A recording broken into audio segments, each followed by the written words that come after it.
you, sister. May I have the privilege of inviting Dr. Bruce Matthew, Principal, MES College for Advanced Studies, Ernakulam, Kerala, onto the dais. May I invite Mrs. P. Jayanti Ma'am, Vice Principal, LFQAC Coordinator, Little Flower Degree College, to welcome Sir with green greetings.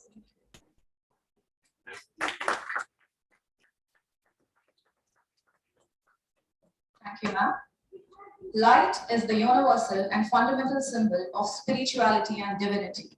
It is an illuminating source of goodness, purity, and is the dispeller of the darkness. Light reflects auspiciousness, prosperity, and a metaphor for the transformation involved in the quest for enlightenment.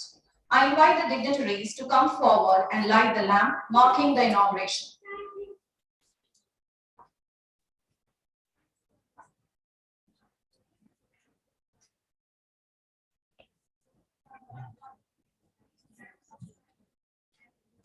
Ma'am.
I request Sister Principal to declare the workshop open.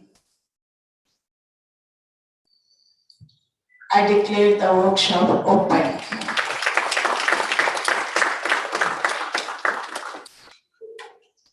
Outcome-based education is the buzzword in Indian higher education today. It is being adopted at a fast pace in various colleges for an educational approach and a learning philosophy. Well, with focus towards gaining expertise on outcome-based education, I take this privilege in introducing our beloved principal, Sister P. Amrita, St.Ann's College for Women.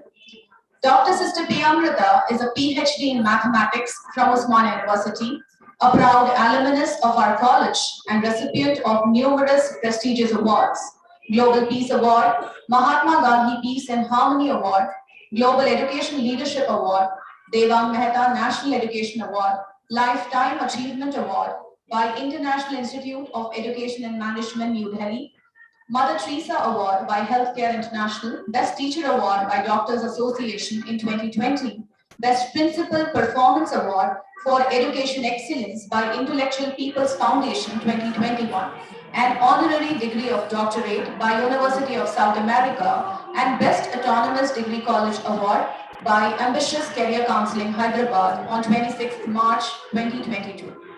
I take this honor in inviting Sister Principal, Sister P. Amrita, to give welcome address. Welcome, Sister. I request somebody whose music is on, I think is not part of it.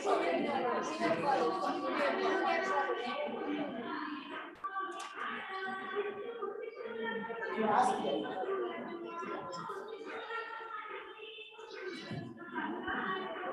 A very good morning, good afternoon to everyone.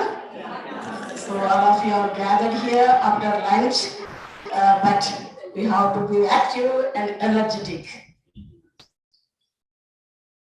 A very good afternoon to one and all enthusiastic participants of this national hands-on workshop on outcome-based education.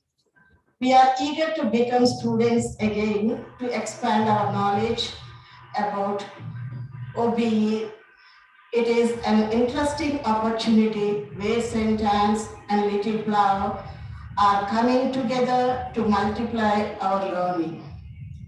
We are very happy to have among us Professor Lakshmipati Rao, Director, Methodist College of Engineering and Technology, Hyderabad.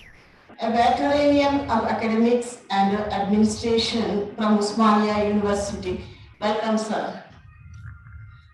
Our sincere welcome to Dr. Bruce Matthew, Principal, MES College for Advanced Studies, Ernakulam, Kerala, whose passion for sharing knowledge has brought him to Hyderabad, braving rains and thunder. I am optimistic that lightning of knowledge will strike us. Hearty welcome, sir. I welcome all the participants across state and state-wise in physical and virtual manner. Our institution provides an environment conducive to active learning and personal growth with excellent human and material resources. The faculty members, equipped with the top-of-the-line qualifications and extensive experience, provide an interdisciplinary perspective to the curriculum, progressively value addition through research, industry, and social enterprise, and ensure that our students crave a niche for themselves and grow day by day in this modern world. We strive hard to impart academic training which would foster sound character building, develop critical thinking skills, instill in students a lifelong sense of participation and involvement in development of society and nation building at large. We have a rich tradition of organizing academic events by inviting experts, resource persons. Today has become one such special day by the gracious presence of eminent resource persons present here. May God bless all and take care of us so that we may be benefited from this today workshop, and of both of our institutions may be growing and developing the students for the betterment of the society at large. All the best. God bless you all.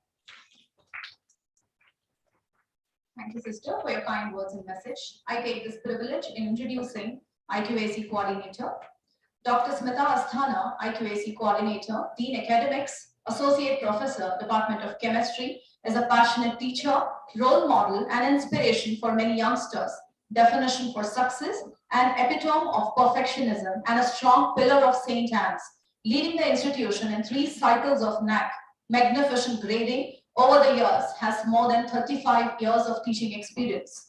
Ma'am has been the recipient of various prestigious awards, one among the many being Telangana State Meritorious Teacher Award.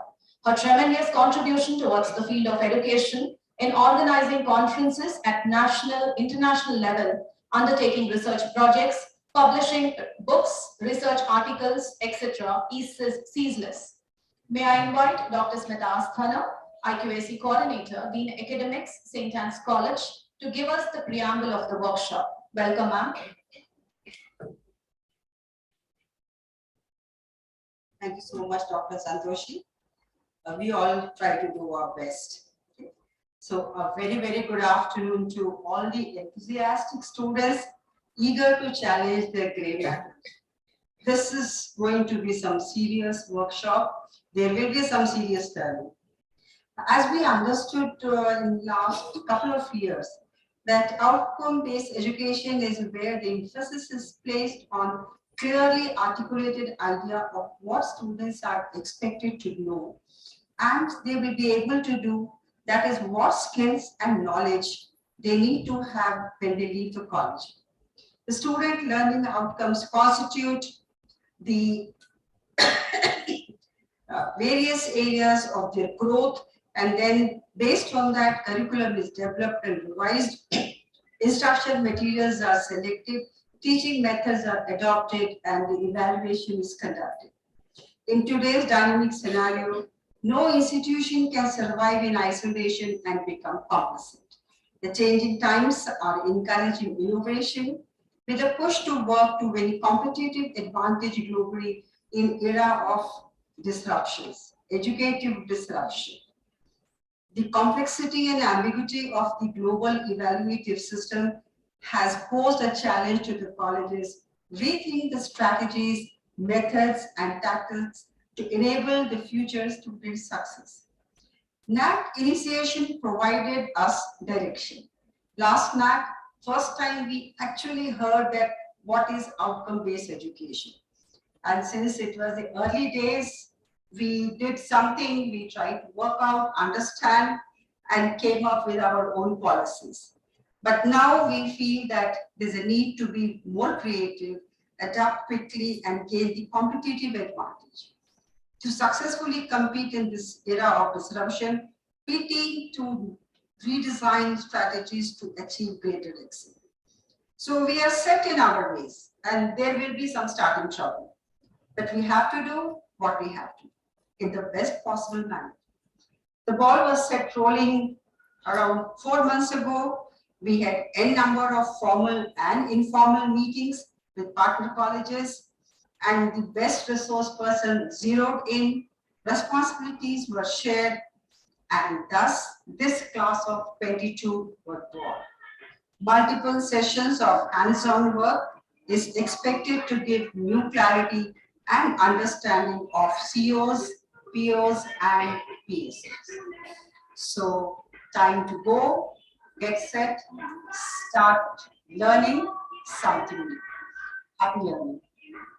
Thank you.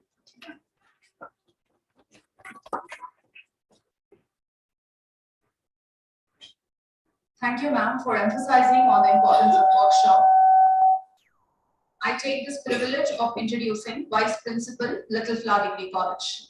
Mrs. Jayanti Reddy, Vice Principal, LFQAC Coordinator, Little Flower Degree College, is a vivacious teacher and academician with 28 years of teaching experience, having the exposure of working under 3 principals of the same institution since its inception. She is an academic council member at St.Ann's College, Secunderabad. Ma'am's research experience includes presenting papers at various national and international journals, where she had the honor of heading the chaired session. Ma'am has been the recipient of Inspiring Woman Award 2022 for her outstanding and remarkable service in the field of education by Fourth Screen Education.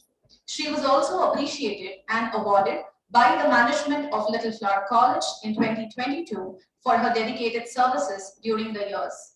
May I invite Mrs. P. Jayanti Reddy, Vice Principal, LFQAC Coordinator, Little Flower Degree College, to give us an overview and schedule of the workshop. Welcome, ma'am.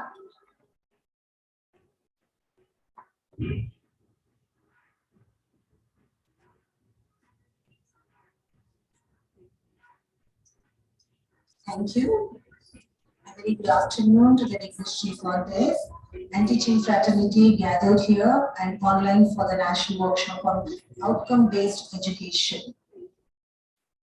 In the words of Samuel Taylor, he who is the best prepared can best serve his moment of preparation.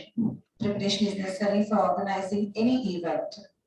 I thank our principal, Reverend Brother Vincent Reddy, who is not present here due to a sudden program. And also I thank Dr. Sister P. Amrita for giving their consent for organizing this workshop in collaboration. I acknowledge Little Flower and St.Ann's team for their coordination and cooperation and effort in planning this workshop. Today, as we begin our workshop, we are glad to have an eminent keynote speaker, Professor Lakshmipati Sir, Director, Methodist College of Engineering and Technology, Hyderabad. Sir has excellent knowledge on various aspects of quality accreditation, especially outcome-based education. And we have Professor Bruce Matthews, Principal, MBS College of Advanced Studies, as our resource person. He has done his doctoral research in outcome-based education. Thank you so much, sir, for accepting our request. I want to give an overview of the two-day workshop plan. Today, we have keynote address followed by an introductory session on outcome-based education. The second day begins with a hands-on session on mapping, course outcomes, program outcomes, and program-specific outcomes, followed by attainment and assessment of outcome-based education. In addition to that, best practices of question paper setting is also covered. So these 2 days workshop will be productive in enhancing our teaching learning methodology. Thank you. Enjoy these 2 days.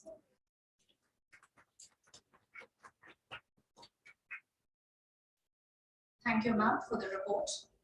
I invite Mrs. T. Nagalakshmi, Additional Coordinator, LFQAC, Department of Electronics, Little Flower Degree College, to introduce keynote speaker, Professor Lakshmipati Rao, Director, Methodist College of Engineering and Technology, Hyderabad.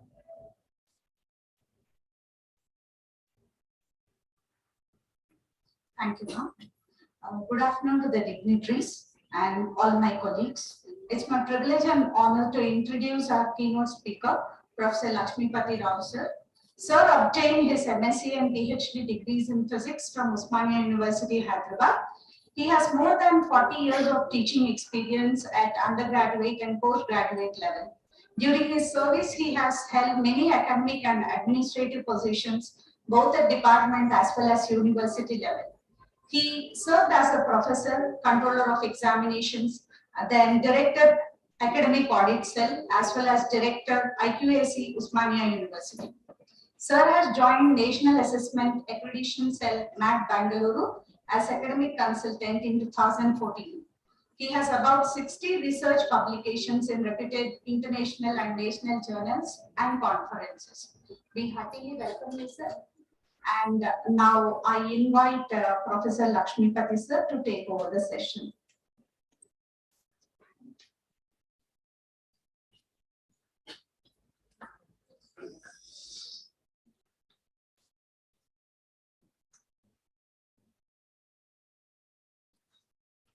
Good afternoon to all the dignitaries on the dais and the participants of the workshop.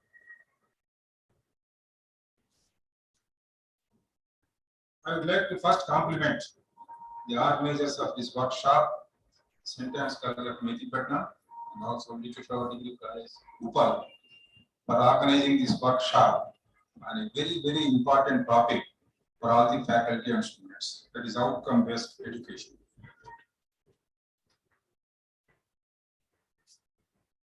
I am working in an engineering college at present. So in fact, my journey in OBE started way back in 2015-16.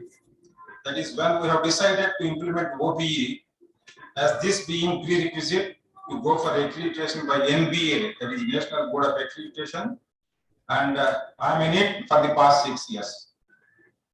And I am happy to share with all of you that all the programs offered at MCET BE programs are accredited by NBA during 2021, and the basis for the accreditation being the implementation of OBE, outcome-based education.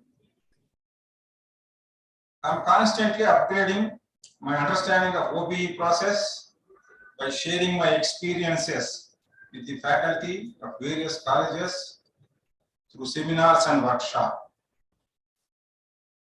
And in fact, I always believe in training the trainers so that when they go back, they can pass on this, whatever they have learned in these workshops, to the student community.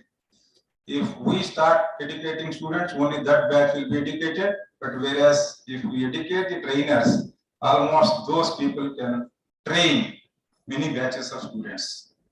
That is the advantage of training the trainers, and it's my passion.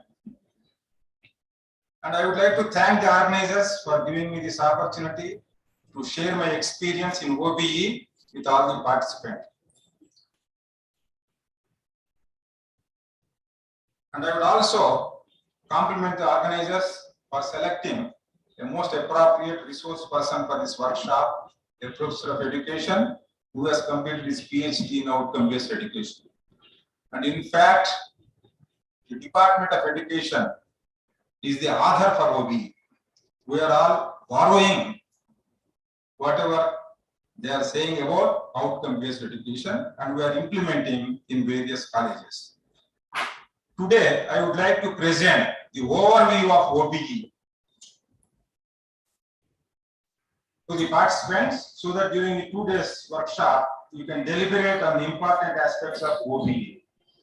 I will not be going in depth to any of these aspects of OBE, but giving you an overall picture. And first, we will start with, of course, yes. India is one of the largest and diverse education systems in the world. And it is our 75th year of independence. Still, our education system has not grown completely to the satisfaction of all the stakeholders. Even today, a large number of colleges and reputed universities in India are not in a situation to check their place among the top universities of the world. Quality in higher education is a multidimensional, staggered, and powerful idea. Today in India, guaranteeing quality in higher education is the primary objective of all the educators. The government, through the regulatory agencies like UGC, AICTE,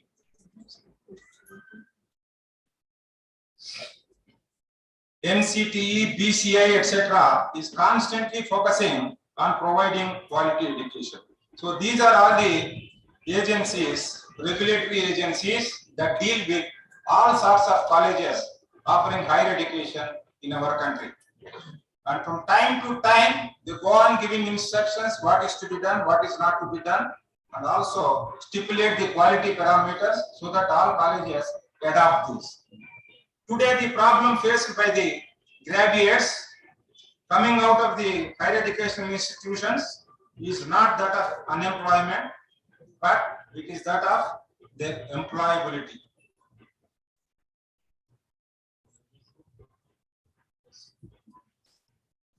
It is the problem of their employability. These days, all the employers say that only 30% of the graduates that are coming out of the higher educational institutions are employable. The remaining are branded as unemployable. And we are falling short of trained people. There are many vacancies, but there are no graduates available to fill up those vacancies. So that is the problem faced by our country today.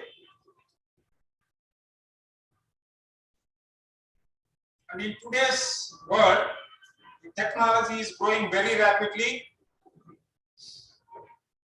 And to cope up with these rapid technological developments, graduates must have high skill sets like problem solving, ability to communicate with others effectively, ability to adapt to new technologies quickly, etc. Unfortunately, these skills cannot be learned by traditional classroom teaching techniques that we have been adopting all these years. To tell you frankly, we have not come out of this traditional system to implement OBE effectively. We are at the beginning of implementation of OBE.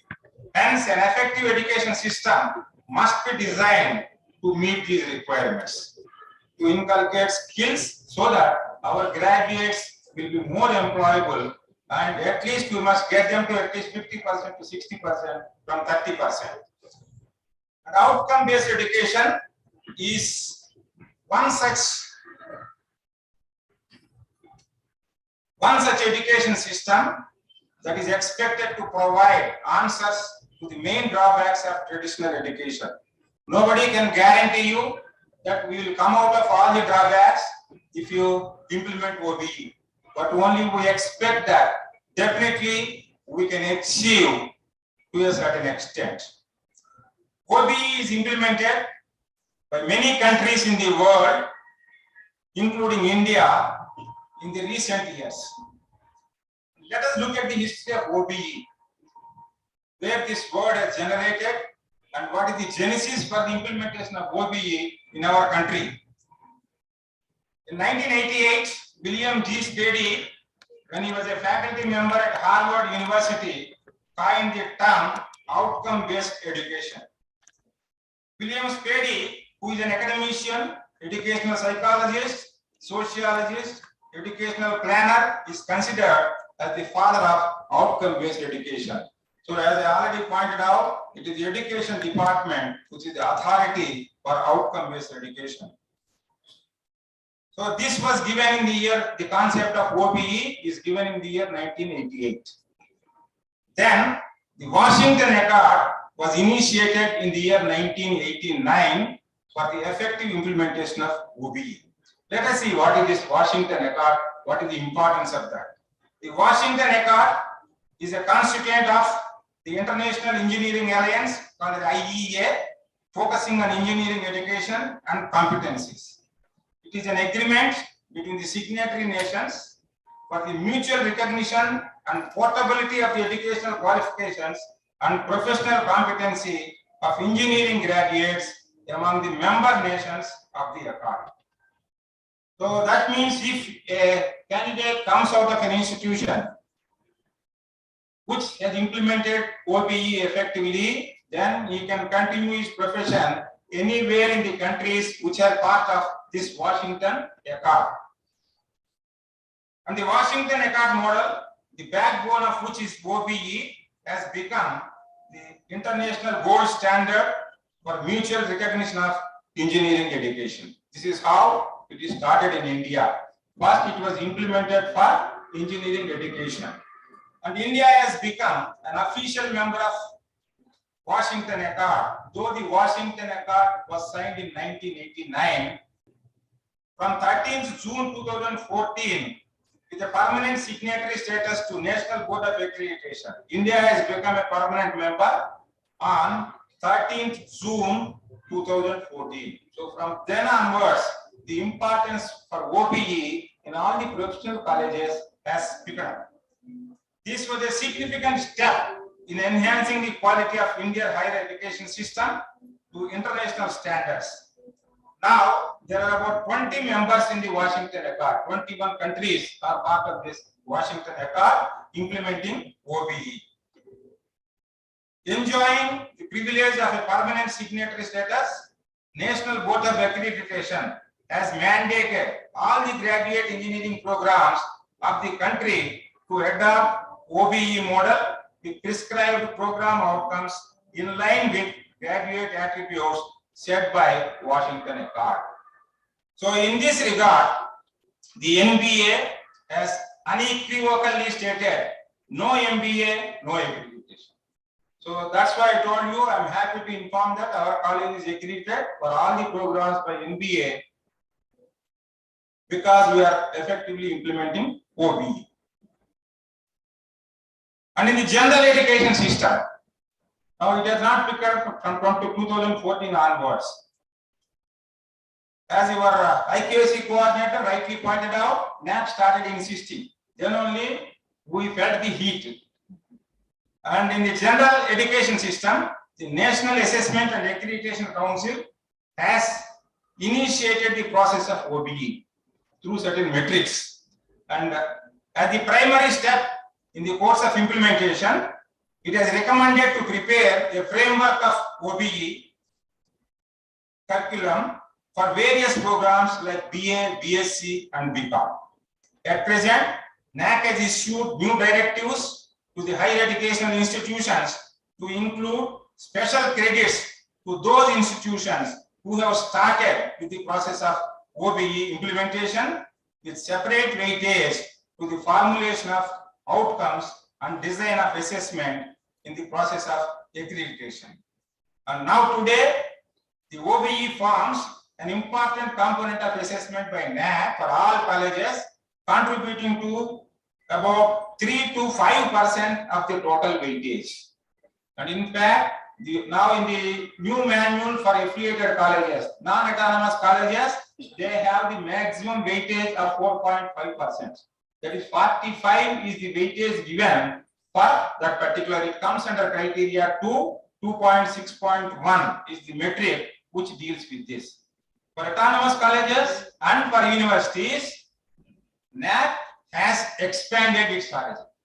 Now, in the framing of curriculum also, 20 weightage is given under 1.1 of the criteria 1, wherein they are testing whether the curricula is framed in tune with your PEOs, POs, and PSOs. They are testing it.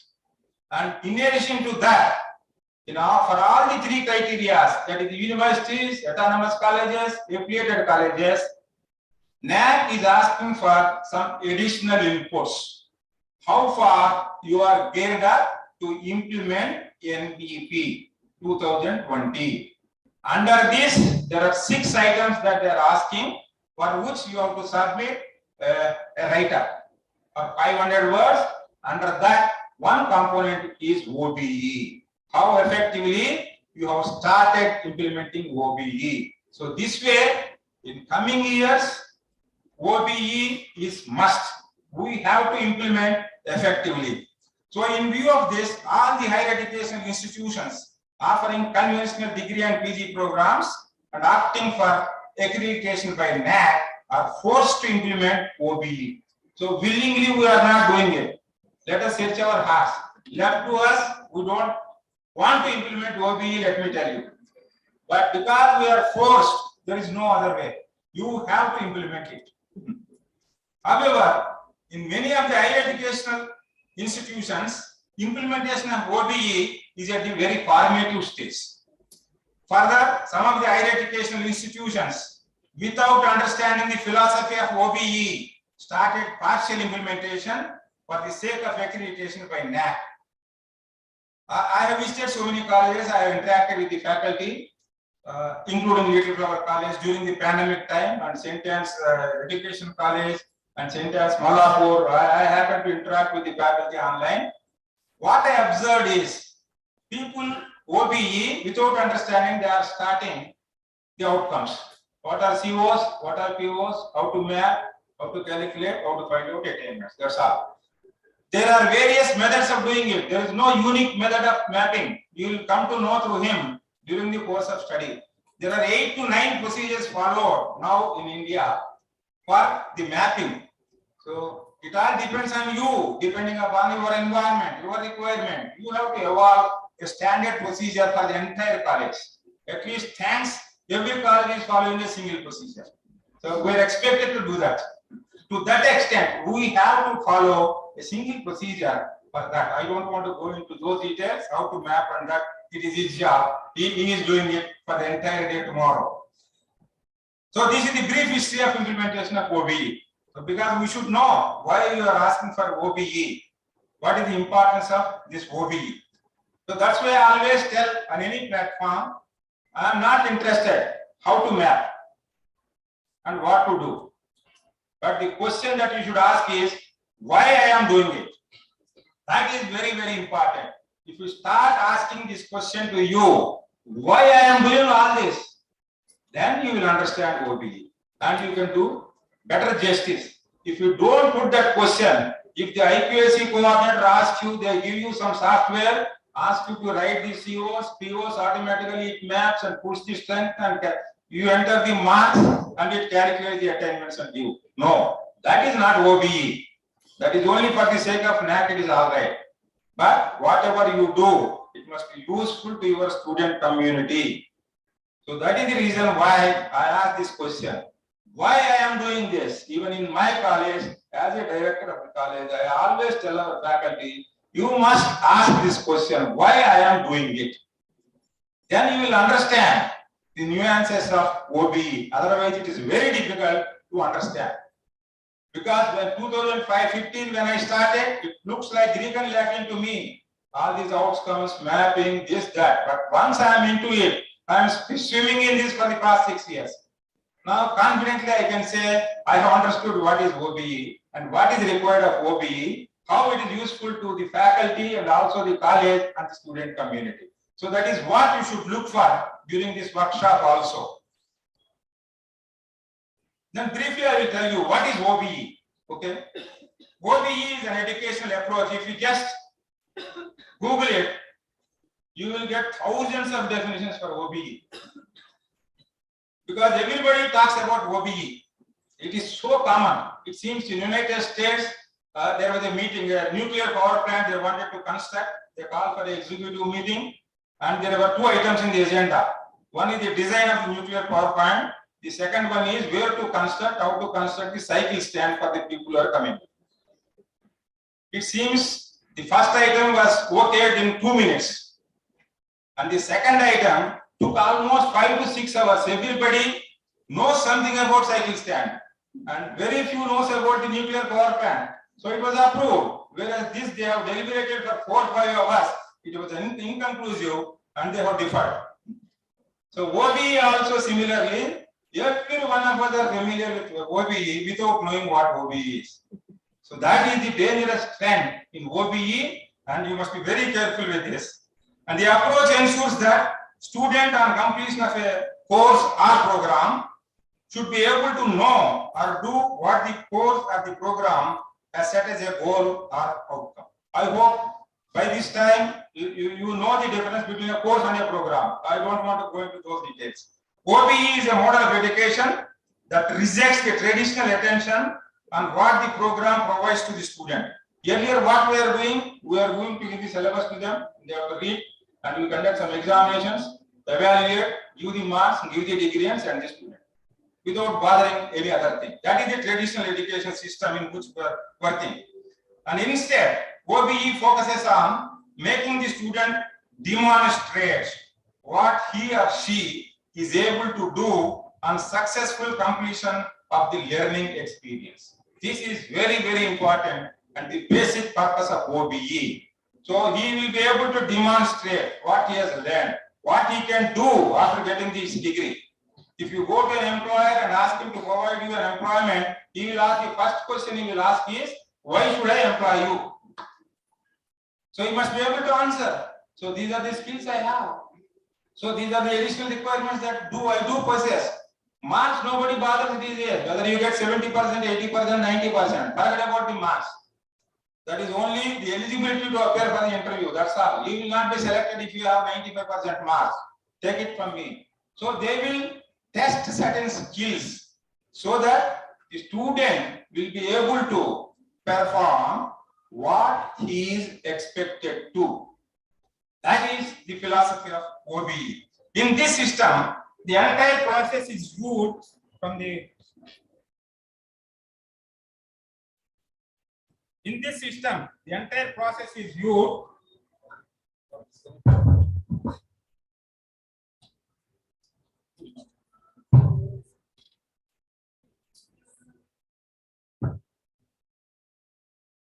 Comfortable with this.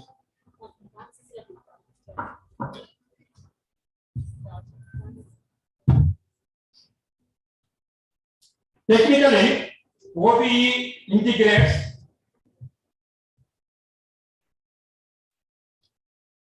OBE will integrate psychological, philosophical, sociological, and technological principles and practices into education.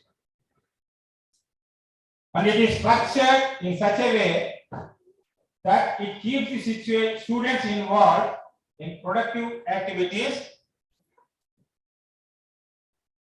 and affirms the students' progress at each stage with appropriate indicators.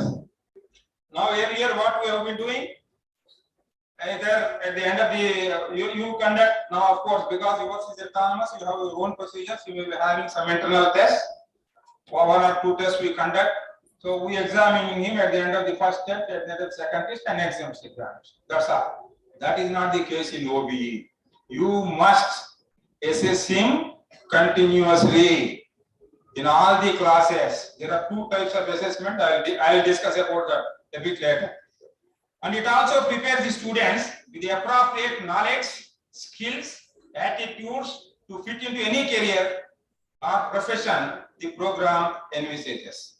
Remember, many people ask me, what is the percentage of this campus selections in our college?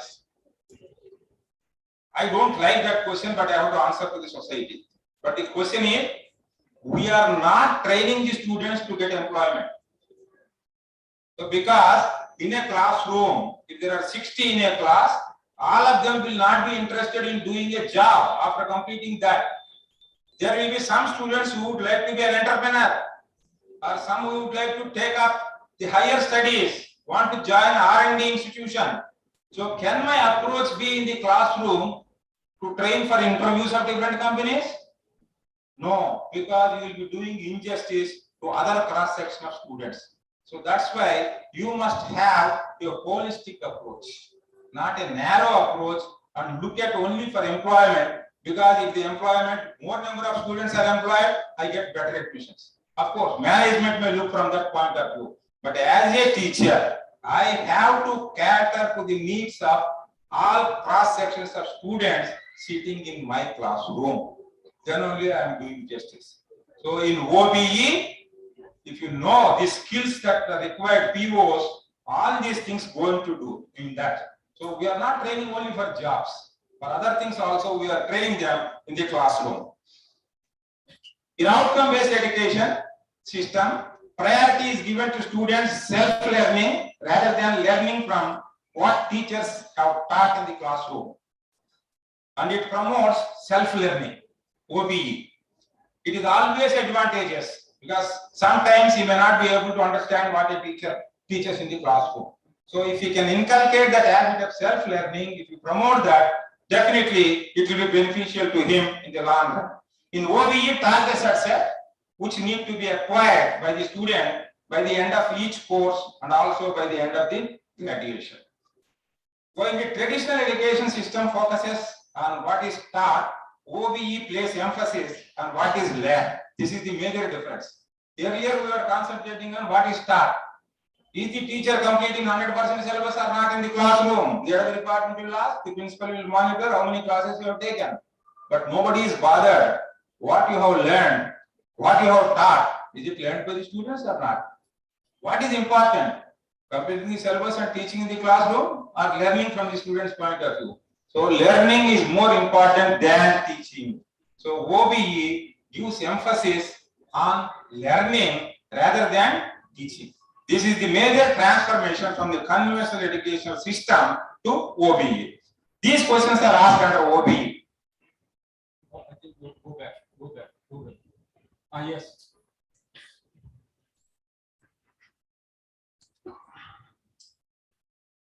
So you look at this slide very carefully. The entire OBE can be understood through this one slide. As I already told you, it is not what we teach, it is important. It is what the student learn is important in OBE. And it is a method of curriculum design, teaching and assessment that focuses on what students are capable of and actually can do after they learn. Either a course, a unit, even after completing a unit, what is that they are going to do if they understand the or if you attend the classes after unit? That is an outcome. You prescribe that outcome. So similarly, at the end of a course, one course, all the courses, at the end of the semester. So like that, this OBE will help him. And these questions are asked under OBE. What do you want the students to learn?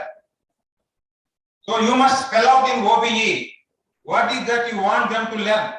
That is very, very important for an institution. That means framing of curriculum. How curriculum is framed? Depending upon the outcomes that you want the students achieve. From college to college, the outcomes might be different. The POs and PEOs might be different. And in fact, it should be different. For women's college, it should be different. For a co-educational college, it should be different. And for a rural college, it should be different. So, from depending upon the needs of the institution, we have to formulate the outcomes. So, the curriculum should be such that it meets all the outcomes that we are specifying under OBE. Earlier, we never bothered about this. Even now, I know nobody is following this procedure. They are only framing the syllabus depending upon the teacher's expertise in that. No. If some different topics are there for the teacher, they simply remove that while framing the syllabus and take the approval of Board of Studies. That is not what is required in OBE. So what is to be done? What outcomes we expect from the students? So depending upon that, I'll come to that a little bit later because POs briefly I will tell. So curriculum, the first one, what do you want the students to learn? This is the first question. That means how you formulate your curriculum. That is to be formulated. Why do you want them to learn it? Why should they learn? You are having so many courses, internships, project work, lab courses, and interaction with the society. Why you want them to learn? Because they have to acquire the prescribed outcomes. That is POs. You are all familiar with POs. So POs are to be addressed by the curriculum. So you must take care while framing the curriculum. All the POs are addressed. If some POs are not addressed by the curriculum, how can you acquire? So yours is an affiliated college. Let us say you are not formulating your curriculum. Then you may ask me how to address my POs. Then what you should do? You have to map your COs, write COs for all the courses for which the syllabus is given by the university. Write the COs, map to POs. See whether all the POs are addressed by the curriculum or not. If they are not addressed, there will be some gaps. So you have to address as an affiliated college, you have a right to offer some programs or some courses over and above the curriculum. These are called as your add-on courses, skill development courses, certificate programs, mandatory programs. The genesis for this has come from outcome-based education only. If your courses are not addressing properly the POs prescribed, then you have to, and there are gaps. These gaps have to be bridged. That is the duty of the affiliated college. Whereas for a college like St.Ann's, you are framing your own curriculum. There are no restrictions for you to have various courses. So you have to formulate the syllabi and also courses to suit the requirement of POs. All the POs have to be addressed by the curriculum. Otherwise, you also have to offer other courses over and above the curriculum.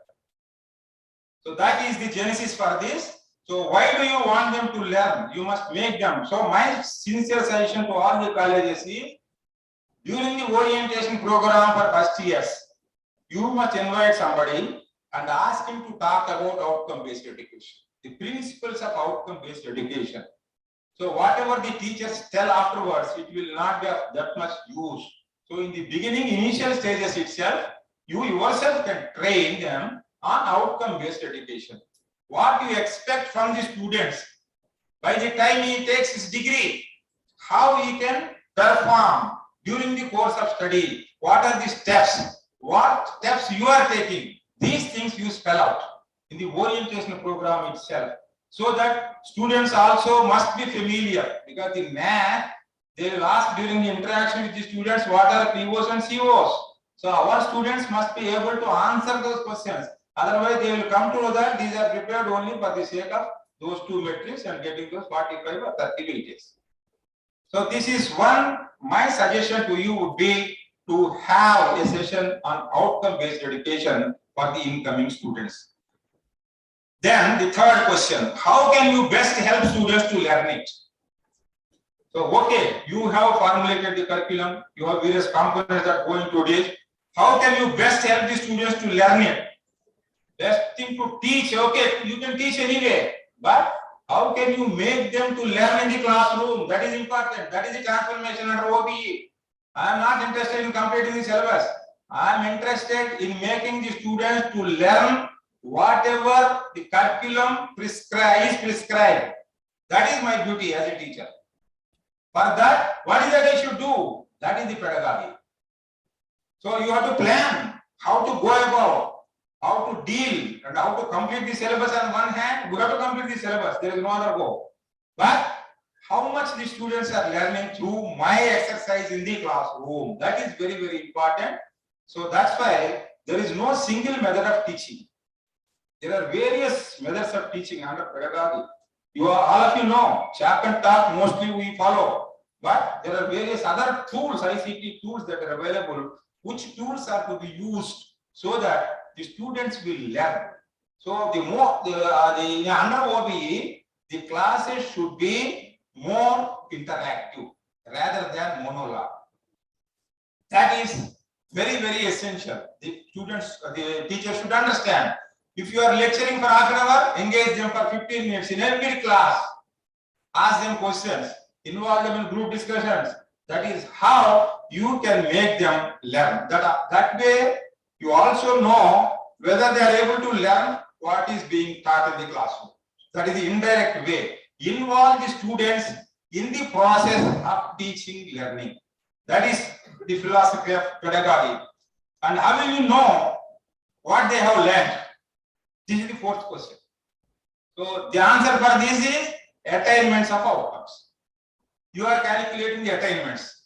I hope you have calculated, you have done it last time.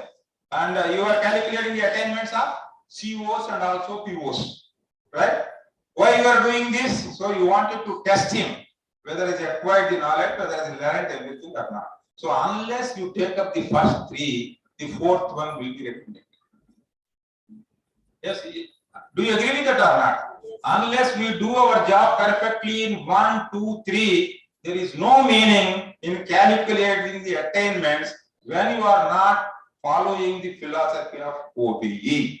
So this is interlinked with the first three. That's why I told you this one slide will explain the whole gambit of outcome-based education. And in OBE, the role of teachers is to act just as facilitator. Again, I repeat, in OBE, the role of teachers is to act just as facilitator of knowledge for the students and not as a sage on the stage. On the stage.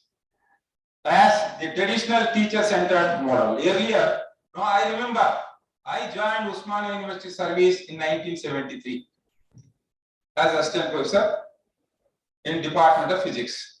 When we started teaching, the first class, what we used to do is, we used to take the syllabus to the classroom and write the units on the blackboard with a chalk and explain each of these topics and what books have to be followed. Remember, there is no internet those days.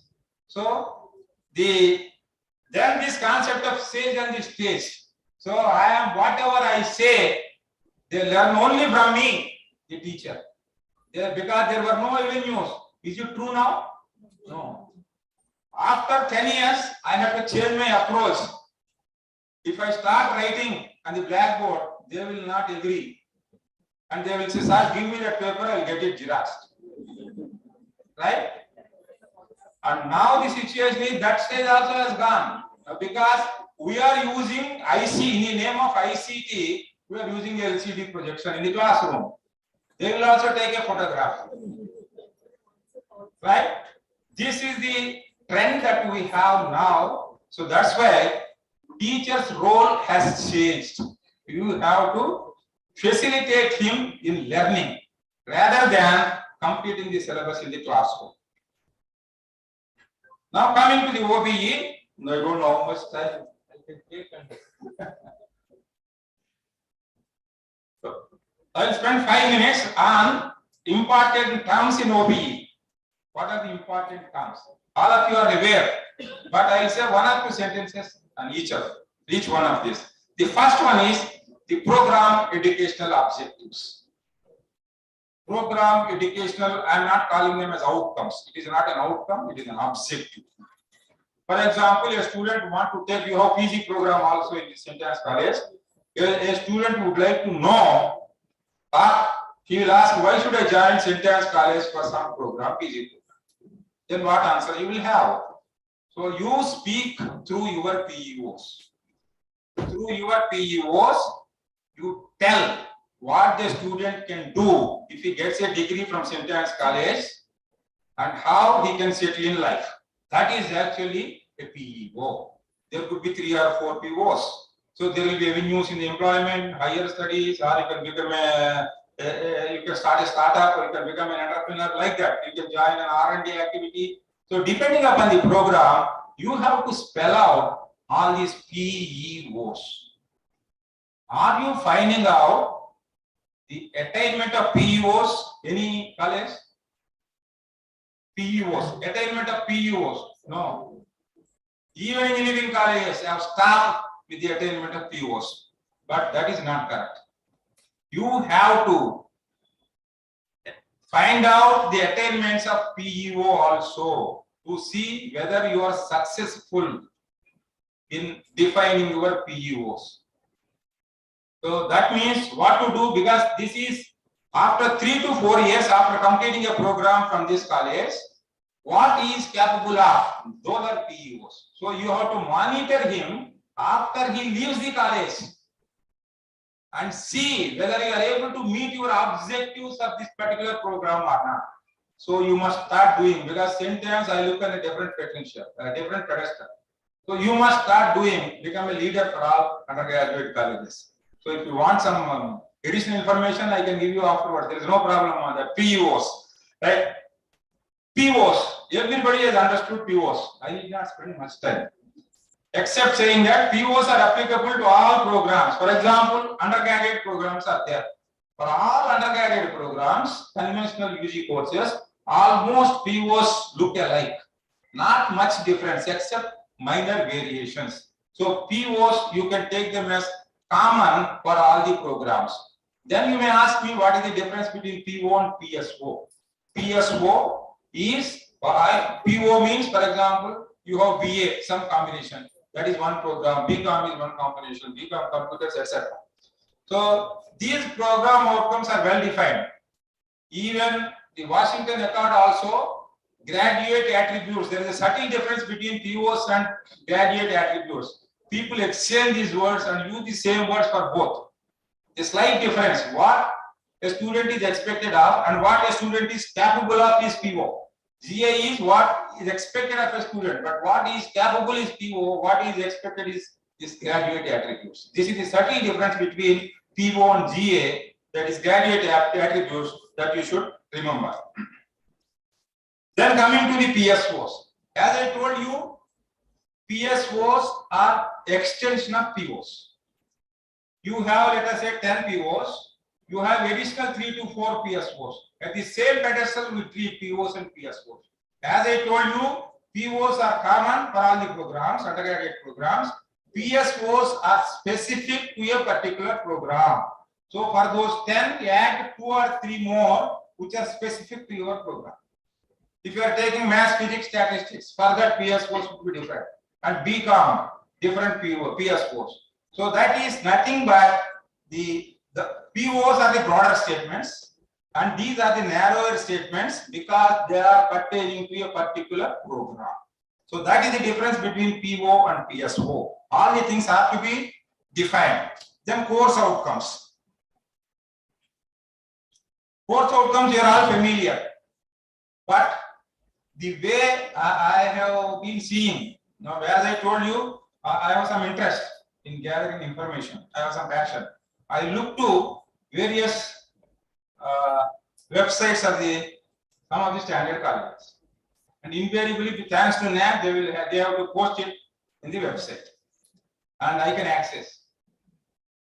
And most of the colleges, we are not happy the way COs are framed. That is what we were discussing after the lunch. And I also explained what are the difficulties to him. I hope he will help you out, because the tendency is to write unit-wise COs, because it is easy to assess. We are seeing from our point of view, but you should see from the student's point of view, and you have to write overall COs. That means each unit has some outcomes. Do you agree with that? In that, you can go to different levels of Bloom's taxonomy, starting from understand, apply, and the other levels. So for each unit, you write the outcomes. There could be 3 or 4 or 2 outcomes. So if there are 5 units, 5 into 3 or 4, you will have 20 outcomes for that particular course. You combine all the outcomes into 5 based on the Bloom's taxonomy level. At what level you are writing in each unit you have. So combine these things and have course-wise outcomes, not unit-wise outcomes. That is my advice. He will take over and train you how to write those COs. And then the next one is mapping. This is very, very interesting, important. and complicated. It looks so simple. So because the mapping is done on a 4-point scale, 0 to 3. What is mapping? One outcome you are trying to compare, map with other outcomes. For example, COs with POs. And PEOs also we do map with what? With our mission statement. You have mission statement, and then PEOs. So the PEOs have to be mapped with your mission statement. Your PEOs must be in tune with your mission statement. So if you say I am training you for research, in your mission statement that should be covered. So research facilities will be created. So unless that is there in your mission statement, you cannot have that as PEO. So that's why these two are related. PEO and mission statement, you have to map. How far your PEOs are mapping with your mission statement. If they are not mapping, you revise either your PEOs or your mission statement so that there will be mapping with a strength of 3 or 2 at least. So the mapping strength is given on a 4-point scale from 0 to 3. It could be 0 if it is not mapped, moderately mapped, weakly mapped, strongly mapped, 1, 2, 3. On this scale we map. Similarly, COs and POs. This mapping will help you in identifying the gaps I was telling earlier. After taking the COs for all the courses a candidate undergoes by 6th semester in your UG course, and you tabulate the COs with the mapping strengths, that is called as the attrition matrix, and you see at what level they are mapped, all your courses put together. An ideal college is one wherein you get mapping of 3 for all the POs. Even if it is slightly above 2, it is all right. Below 2, you must be worried. And how to make that or move towards 3? Overnight it is not possible. In 1 year it is not possible. You should have a strategy and you should have a plan how to improve your POs. And you all know these POs are addressed by certain COs. You are mapping PO with COs also. So what COs are addressing this PO? You list out. That you may not be doing now. But for continuous improvement, continuous quality improvement, that is very important for any educational institution. So if you are mapping each PO, what are the COs? COs means for each course. How many courses are addressing this PO? Then what is their attainment level, these courses that are addressing this? If it is weak, automatically PO as the attainment also will be less. That is how you have to identify. Of course, I don't want to go into the detail. The next slide, it shows the Bloom's taxonomy. All of you are familiar with this. I don't want to talk on this. Only thing is, this is the new Bloom's taxonomy. This is given by Anderson in 2001. These are changed into the verb forms. Earlier noun forms will be there. Now it is verbs. And also the top 2 levels are interchanged between the old and new. That is the only difference. Otherwise, and each of these Bloom's taxonomy level is followed by the action verbs given in a tabular form. So these are the heart of OBE. Though it is given in way back in 1956 Bloom's taxonomy, even today this is the heart for OBE because the action verbs associated with each of the Bloom's taxonomy are useful while formulating your COs, your POs, and framing your questions. In all these 3, you have to follow the action verbs associated with the 6 Bloom's taxonomy. Each level has a set of verbs. You can see in the literature you have that. He may be covering that also. So there is no problem with that. Then coming to the OBE architecture. So we start with vision and mission. That is to be defined first. This will be done at the governing council or governing body level and also the academic council. You take that into confidence and formulate vision and mission and revisit this once in 3 to 5 years. Depending upon the feedback you get, then we have to revisit sometimes. So that is the first one for any institution is to have a clear-cut vision and mission. Then comes your program educational objectives, you should be in tune with your mission statement. Already I told you. Then comes POs and PSOs. Coming to this is the hierarchy that you have to, this is how it is to be developed. On the left side, I have given the arrow mark. This is how your curriculum is to be developed. First have mission, then go to program educational objectives, then POs and PSOs, and then COs for all the courses that you have in a particular program, and define co-curricular, extracurricular activities also. They also become your course. Please remember, whatever activity the students are undergoing in the college, consider that as a course. Try to match with POs. Course doesn't mean that it should have a fixed syllabus and fixed examination. No. For example, they are going for internship. It is a course. For that also you have to evaluate, you have to frame the COs and what are the outcomes of that. So that is the co-curricular and extracurricular activities. All these things stand on the same pedestal. Then the next level is teaching learning plans. This is pedagogy. How you go about. This consists of lectures, practicals, tutorials, videos, group discussions, etc. And then the assessment plan, how to assess. Then the CCA assessment. The CCA assessment is nothing but continuous comprehensive assessment. And then finally, collecting the feedback, program and surveys you have to collect and find out the attainments through the assessment that you are carrying out and go back. This is the loop for continuous quality improvement in an educational institution. Now, organizational structure for OBE. How to organize? There are so many things. This is what I propose as an organizational structure. The vision, mission, PEOs and POs at the institution level by the management, principal, the governing body, academic council. These are the formulators for these things. The first one. The second one, PSOs. Concerned HOD is responsible for formulating the program specific outcomes. Now here there is a slight difference in this concept for UG courses. For example, BSc, there will be 3 subjects. So all the 3 heads can sit together and formulate the PSOs for BSc, MPC or MPCS or like that. So that is the responsibility of HOD.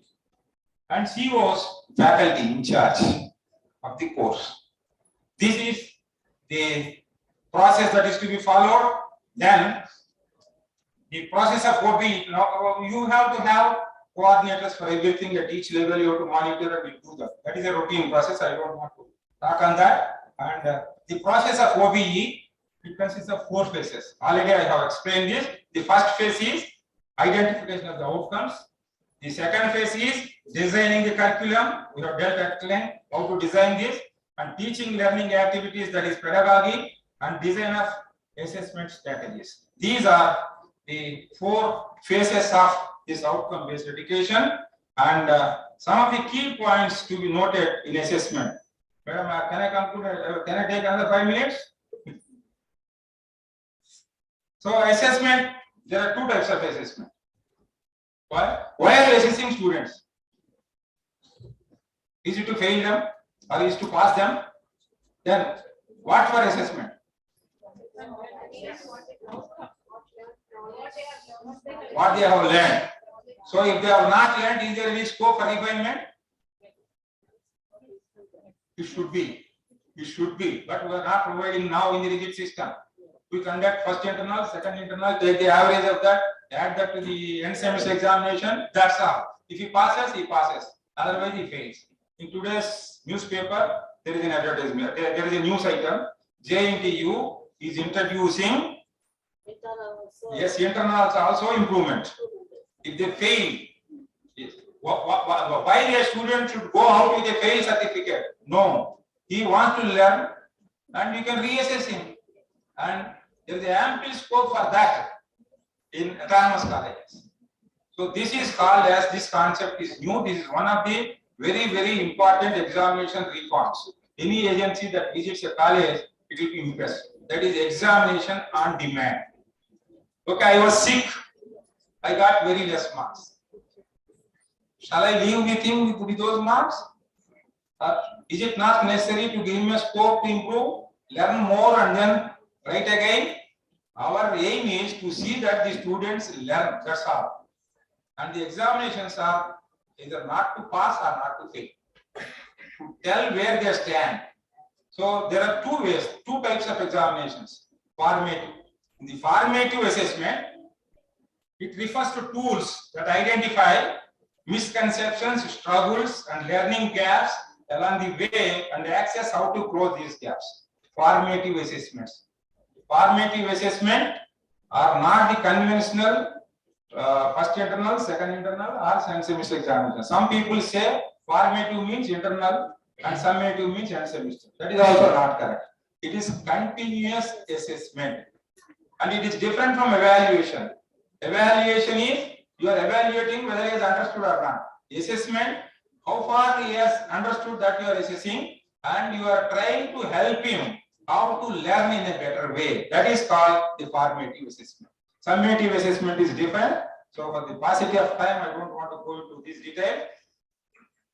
So now actually I would like to draw your attention to one of the committee's report.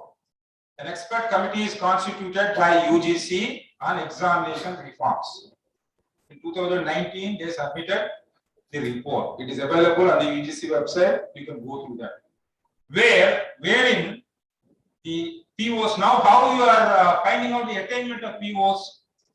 You are calculating the attainment of COs first.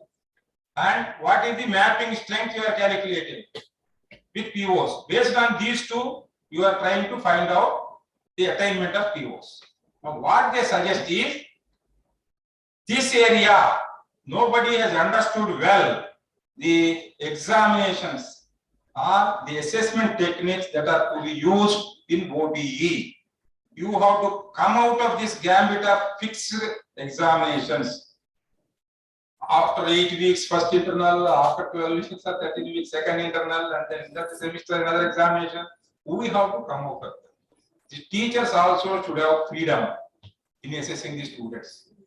Then only justice will be done to OBE. Otherwise, there is no use of working so hard for COs, POs, everything, calculating attainments, and not following the logic for the assessment. How do we know whether the college has attained these POs, whether a student has attained POs or not? So that is to be evaluated, isn't it?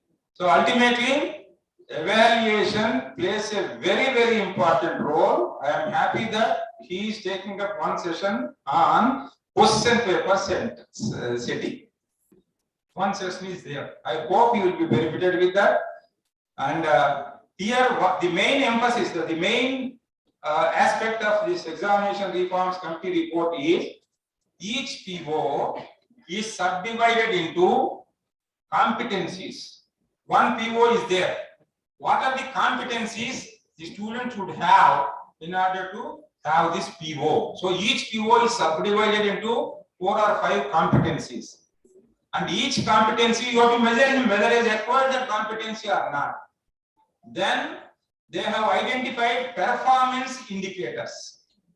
How you can judge the student through the performance indicators. So these competencies are again subdivided into performance indicators. And your question papers, the questions have to be mapped to these performance indicators. That is how the UGC wants to go about in future. This is only the beginning of this. So I request all of you to go through that examination reforms report of UGC, and that itself takes 1 or 2 hours lecture to explain you what it contains. So ultimately, what we should do? What is that you are calculating now? PO attainment for what? For each student you are calculating, for the entire class you are calculating. How you are going about? I want to know. Entire class. So in fact, the ideal, in what way it is useful to a particular student, madam? I would like to ask. Okay, for the entire class you have calculated the attainments, the entire class, and there may be one person who is very good at one PO, weak at other PO. In what way your attainment levels is useful to the students? That is my question. So whatever we are doing is not helping the student community in identifying his strengths or weaknesses or his competencies. So that's why you have to move towards calculating the attainment of each student. It is not difficult because you are assessing each student separately. And the PO mapping strength you know. So for each student you can calculate the attainment value for each PO. We should move so that a student would be very good in some of these POs. He may be weak. So that is how this OBE is helping the student community. That is my worry as a teacher. I am doing so much of exercise. Is it not wasteful? If I don't convey to the student that this is what you are, that you must tell. So I just visualized. And of course here, yes, this one. Just go back to the earlier slide. Once I would like to spend 2 minutes on this. This is for all the faculty to follow. Now you are accustomed to preparing teaching diaries. Yes, lesson plans. So those lesson plans should consist of all these items. The topic is what you are going to teach and which outcome you are addressing in that class, course outcome. And then what learning activities you have adopted, which tool you have used, which pedagogy you have used, that is to be written. And PO number to which that CO is mapped. And then taxonomy level, right? And finally, assessment methods. What assessment methods and tools you are using to address that. So this should be the final outcome of outcome-based education. Every teacher has to prepare a diary like this. Yes, I know to start with it is very difficult.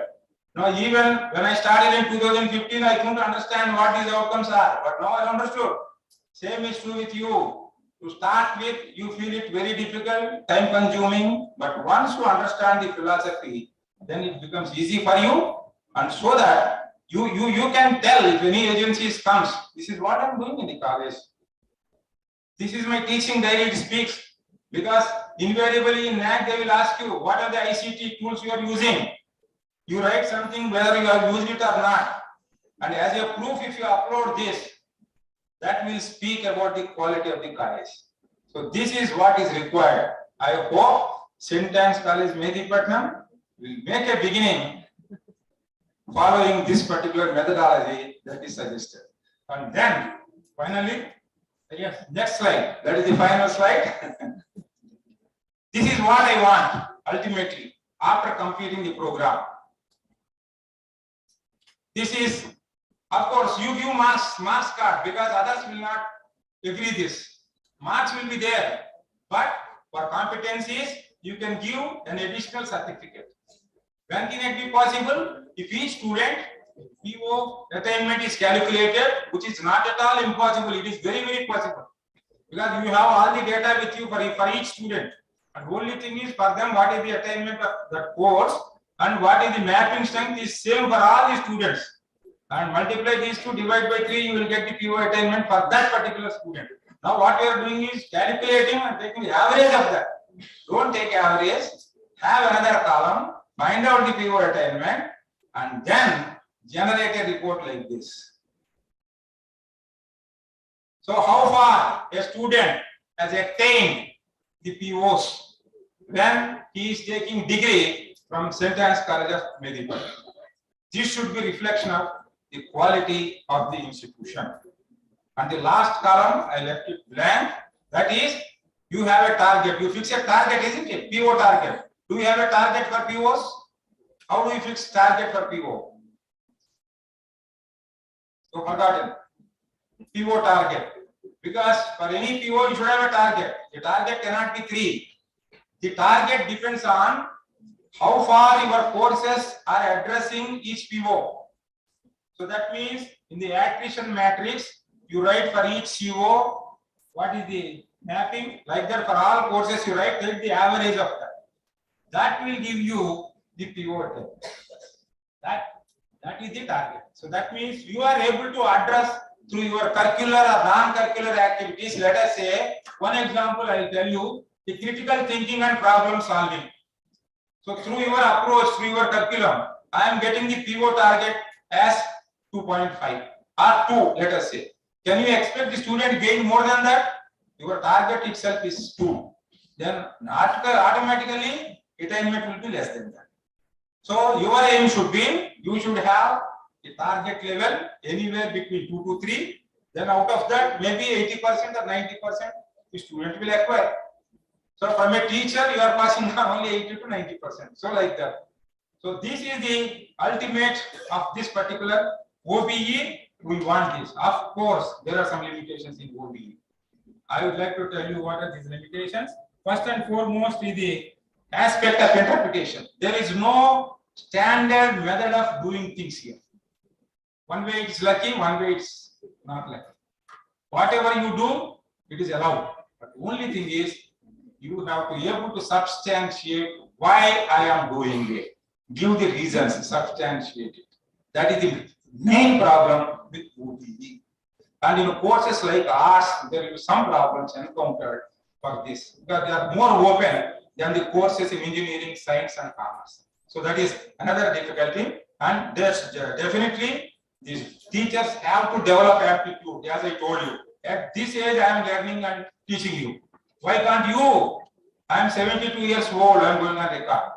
Still I am learning. Every day I spend 2 to 3 hours on learning, and especially on OBE. My pet subject is OBE. I am a physics professor. So subject is no bar.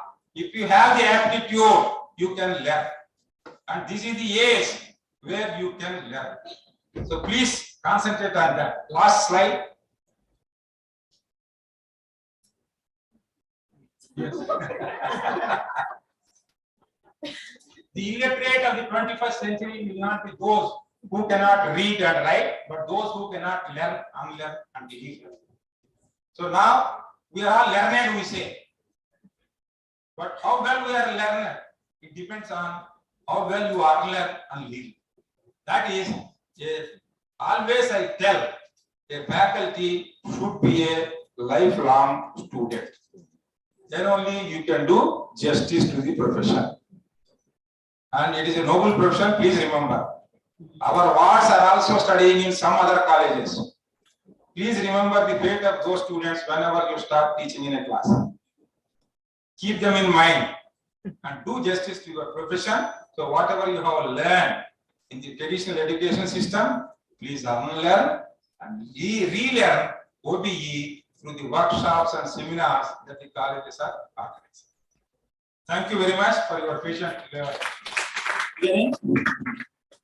I hope you will have fruitful session in the workshop.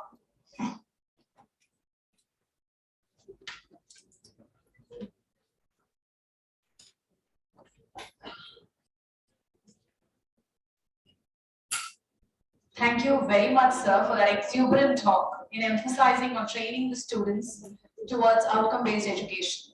An overall picture on OBE through your talk serves the learning purpose to a massive extent. Thank you, sir.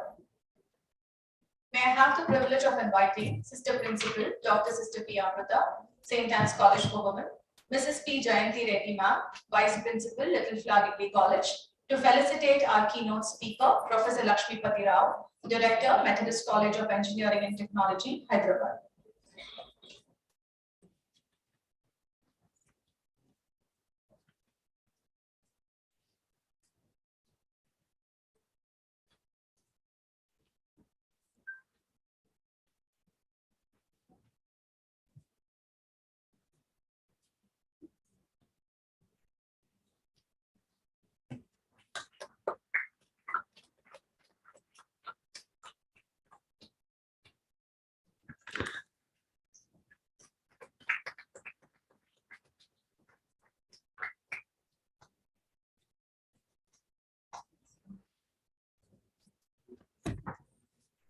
Thank you, sister. Thank you, ma'am. Felicitation would be if you implement it effectively.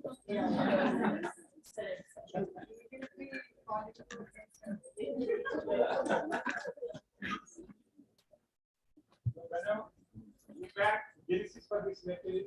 She called me one day, 15 days back, and asked me to deliver the name of the class. I have a weakness. Whoever asked me to give a lecture, I will not say no. That's my habit. Yes, because earlier I taught in their college.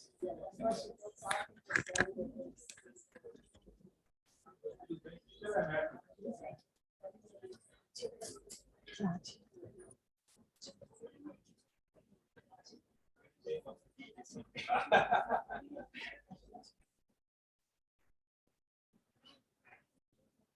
Thank you.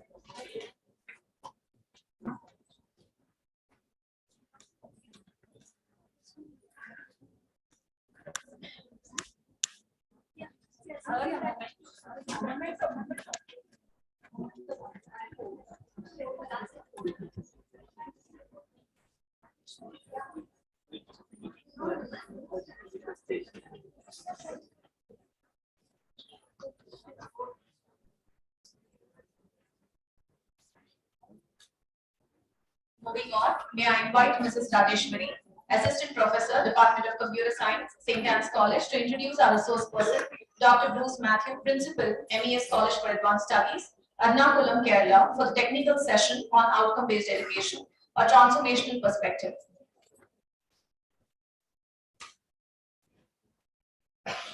A warm good afternoon, Vanakkam, Namaskaram, Namaste to one and all present here.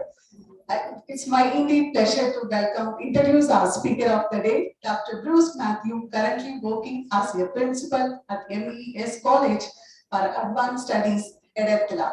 He was earlier heading the Department of Software Development at St. Albert's College, Autonomous at Kochi. He was over 20 years of experience in teaching various subjects in computer science and information technology. Sir completed his doctoral research in OBE, Oriented Alternative Assessment, from the National Institute of Technology, Teachers Training and Research at Chennai. He is the first person to do a PhD in OBE in India. And he holds to his credit many quality research papers related to OBE. He has coordinated number of national and regional workshops on OBE and also organized many computer science related workshops with agencies like MHRD, AICT, DST, KSCT, etc. Besides academics, he is actively involved in the promotion and development of ICT-enabled teaching and learning. He is an active contributor to the Wikipedia project and is the consultant to several institutions in the area of learning management system and OBE. He is expert in the field of Malayalam computing and force-based computing, free and open source software. He is also a national trainer for Moodle. Sir is actively involved in the Indian liberal users groups at Kochi and the Swadharantara Malayalam computing groups at Thrissur. It's a pleasure to have you with us, sir. Over to you, sir.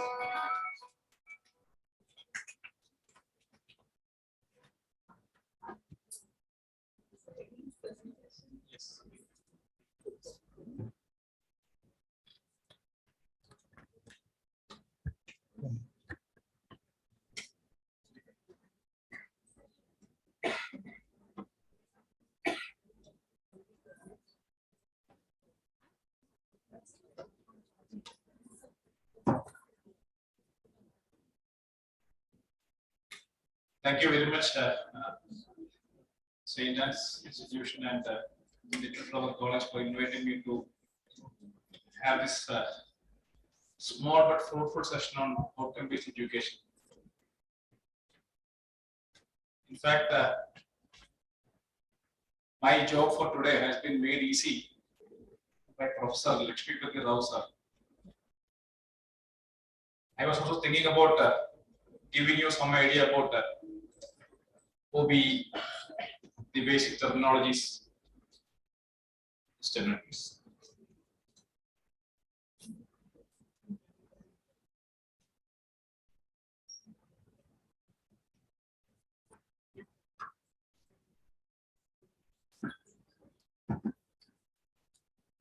Now, teaching to an audience who doesn't know anything is very easy.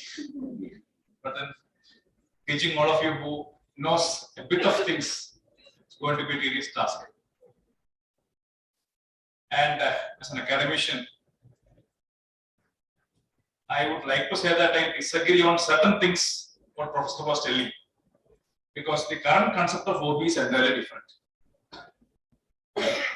The basic technologies are same. The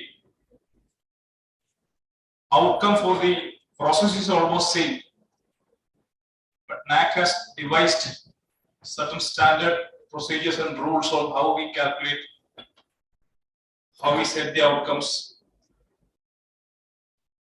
how we go through the attainments, and the importance of this attainment in the NAC revised accreditation process. I am also part of the NAC committee on the NAC automation process of accreditation, and therefore all the components that include the OB was devised by my team, and therefore there are little bit of new things that needs to understand. A large set of things to unlearn and then relearn, so that when you go for the accreditation process a little later, I understand it's by 2024, 23, right?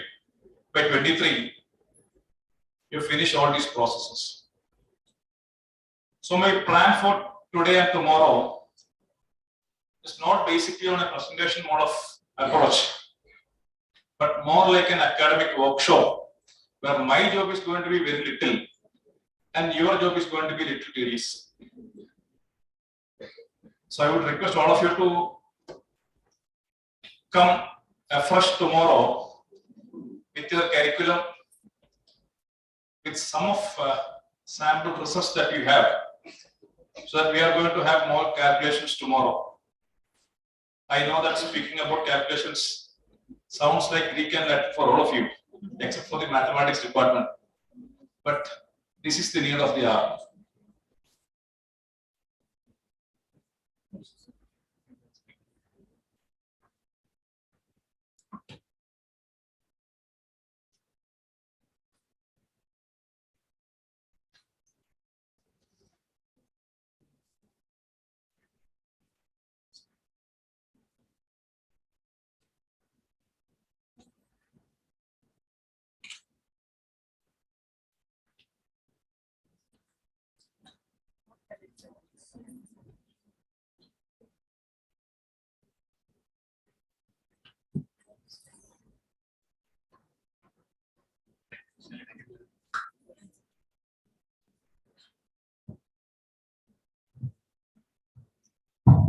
Much more comfortable with moving and asking questions.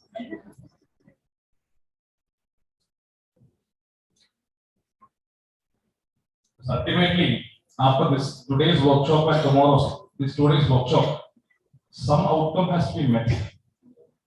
And the name is outcome-based education. Right. Thank you.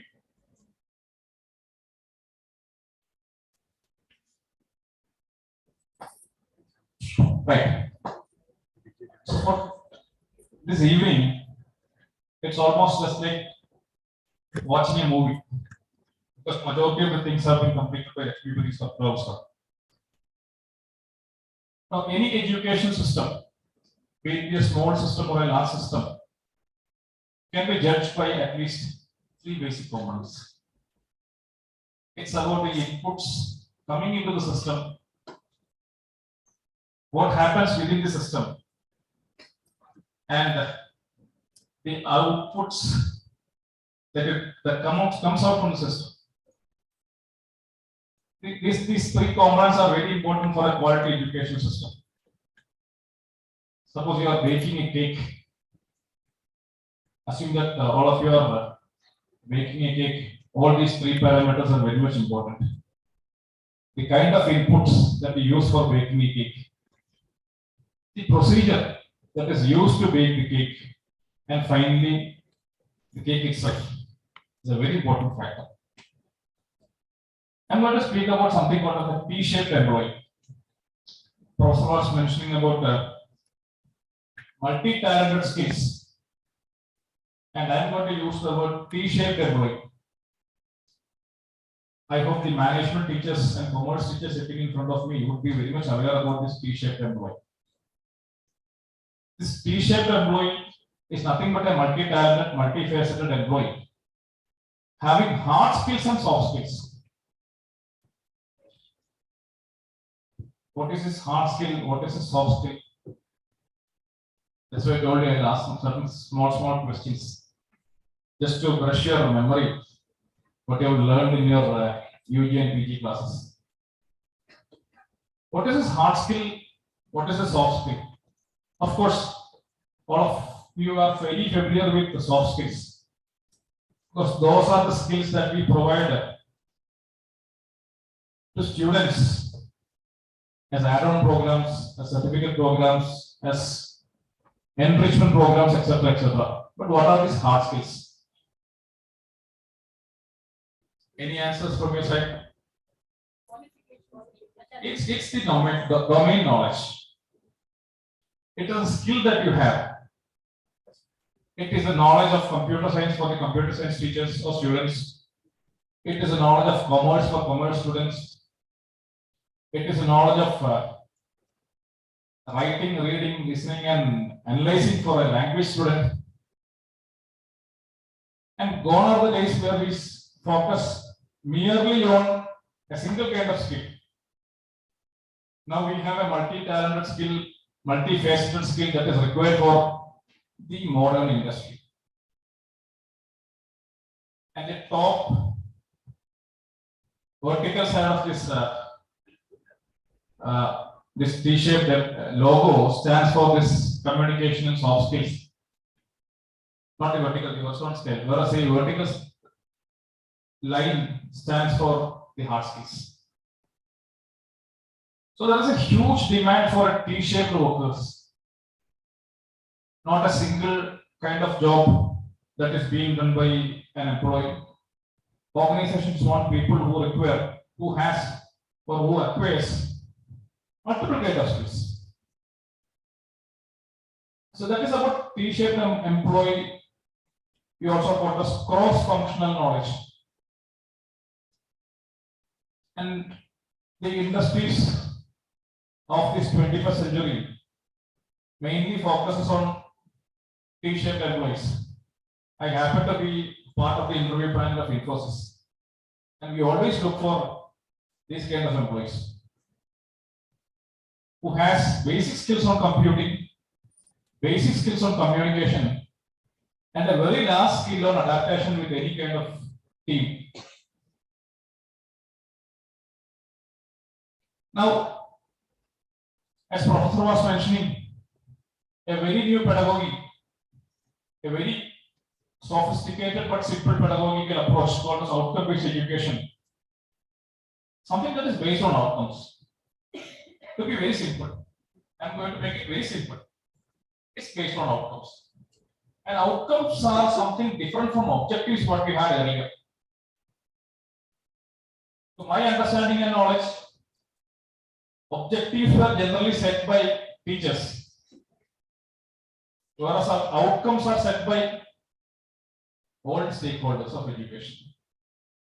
The students, the management, principal, the faculty members, the non-teaching faculty members, the alumni people, the industry people, whoever is interested in the benefit of student sits together, frames the outcomes.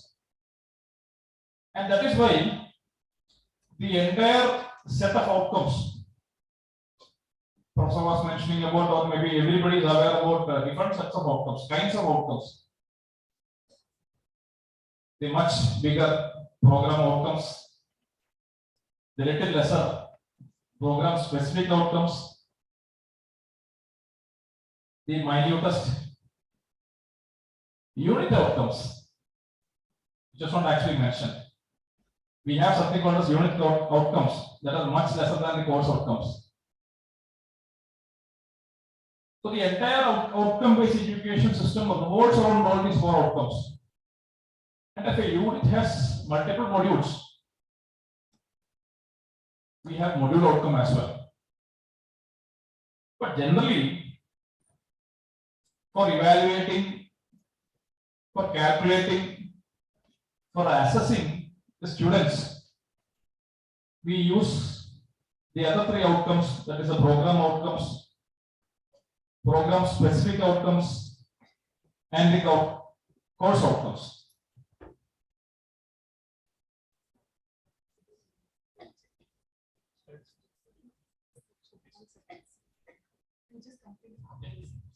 This outcome-based education is otherwise also called as standards-based education, because outcomes are nothing but standards that we set.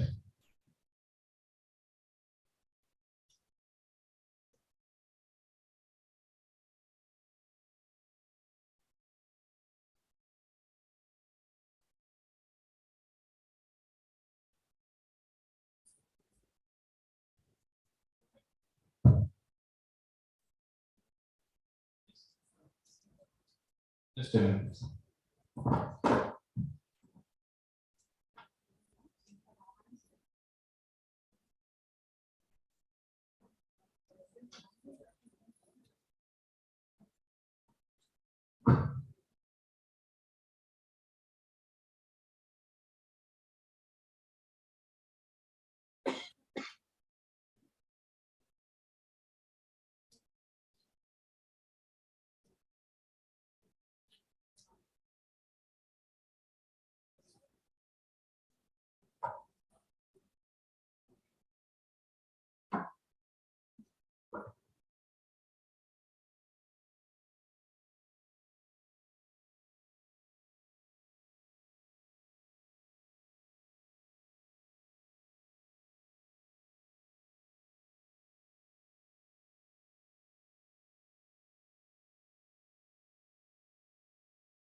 all the programs had a bit of women empowerment component in their curriculum.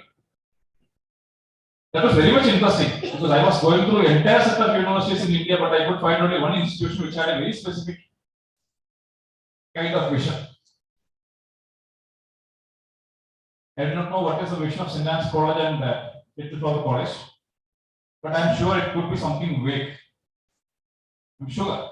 Now, mostly what we write, value system, truth, something like that, no? Yes. But we have to have, Professor was mentioning the same, we have to have a very clear measurable vision. And based on the very clear measurable vision, have to have set of missions. And then aligned with the vision and mission, you also need to have the POs, PSOs, and COs. This is the crux of OB. But the entire set of outcomes have to be aligned in one single line. Unfortunately, majority of the institutions in India have the vision on one side, the mission on another side, all the 5 set of outcomes going in 5 different directions. And people say the result is not attainable. It is just because it's factor. And I recall the professor's slide that there are certain things that the higher ups have to do, particularly in terms of vision and mission. It is a responsibility of the management, the principal of the higher ups, the governing body or the governing council, to frame something called vision and mission, and then pass on this information to the next level, so that they can frame the POs according to the vision and mission framed by the management of the institution. And then it can again be passed on to the junior level to frame the course outcomes on the basis of agreed POs, PSOs framed by the hierarchy, superior hierarchies. This component is missing in almost all entire institutions in India. I do not know why. Everybody started from in middle, but it has to start from the scratch onwards. I was a little worried when I was traveling with LMDC professors coming to this institution or maybe to the other institution. No, where to start with? I was told that majority of my audience sitting on other part of the stage completely knows about OB. But later on, I started thinking about downloading your old POs and PSOs from the websites, and then I was happy.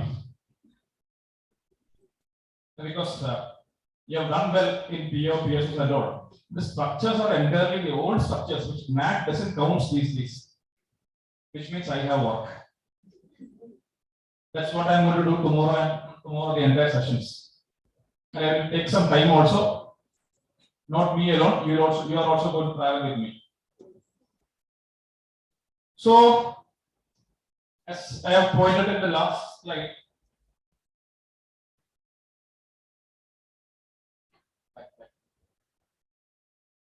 yes. See, clearly focusing and understanding the aspects of OB, that is what I was mentioning about the outcome statements. The broader outcomes like vision and mission, and the shorter outcomes like POs and COs. Here I have purposefully omitted PEOs. I didn't get any question why sir you have missed PEOs. What is PEO? And what is your understanding about PEO? Yes, please. Somebody can pass the mic also. What is PEO? I don't want the expansion. Map the vision of the college. No. When sir was also asking, everybody was nodding the head. Right. Yes. See, PEOs is program education objective.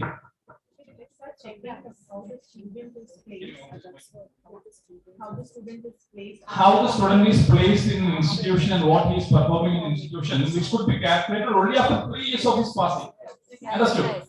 And NAC has clearly mentioned that for arts, science and colleges, except for the engineering colleges, you can omit PEOs. Because why?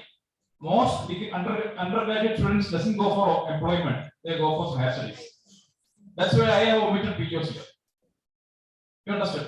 But it is applicable for master's program. Not made compulsory right now, but by December 2022, we are going to have the revised manual for OBE, not for OBE, the revised manual for affiliated colleges from NAC coming up in December 2023. Yes. Autonomous has already been come. I think it is July 16th that was launched. Revised manual for autonomous colleges. This year. I have a copy of the file with me. And 2022 December, we are going to have the affiliated colleges as well. Well, affiliated it doesn't, sorry, the other way. Affiliated does come, for autonomous it is going to come. Yeah, sorry, sir. It is my mistake. Right. Affiliated does come. It will soon have the other version also, which they are having a draft version coming up. And hereafter, NAC has already mentioned that for every year they are going to revise the manual. Sir, when it will come? It's supposed to be in December. I'm not very sure. Yeah, for revised manual, no. What NAC has said is that for hereafter, we have frequent continuous quality improvement in the process also every year. For third cycle also we got new one. Again for fourth cycle. Yes. So POs can be omitted. That's what I was telling. POs can be omitted for the time being, but maybe we are expecting the POs to be in the document by December. That means you will have to collect data from the passed out students also. So the entire crux of OB is something about giving you a clear picture, giving the students about a clear picture of what is important for students to be able to do.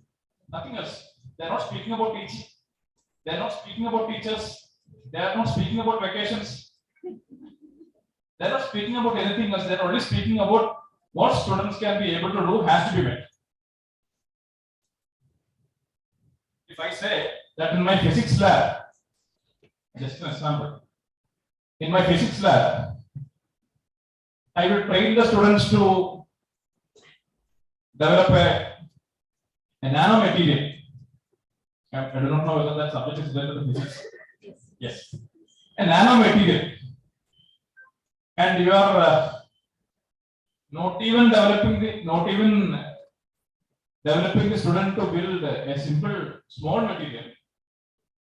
There is no matching in what you said and what is accurate.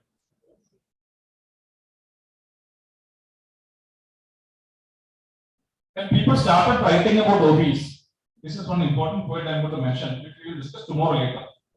Most of you sitting in front of me have completed at least one set of CO, PO, PSO statements and mapping, maybe. Mapping. Mapping, nothing. Nothing much on mapping. Thank God. Thank God. Right. Some of the faculties, when I was visiting in other institutions, said that, sir, this is not attained.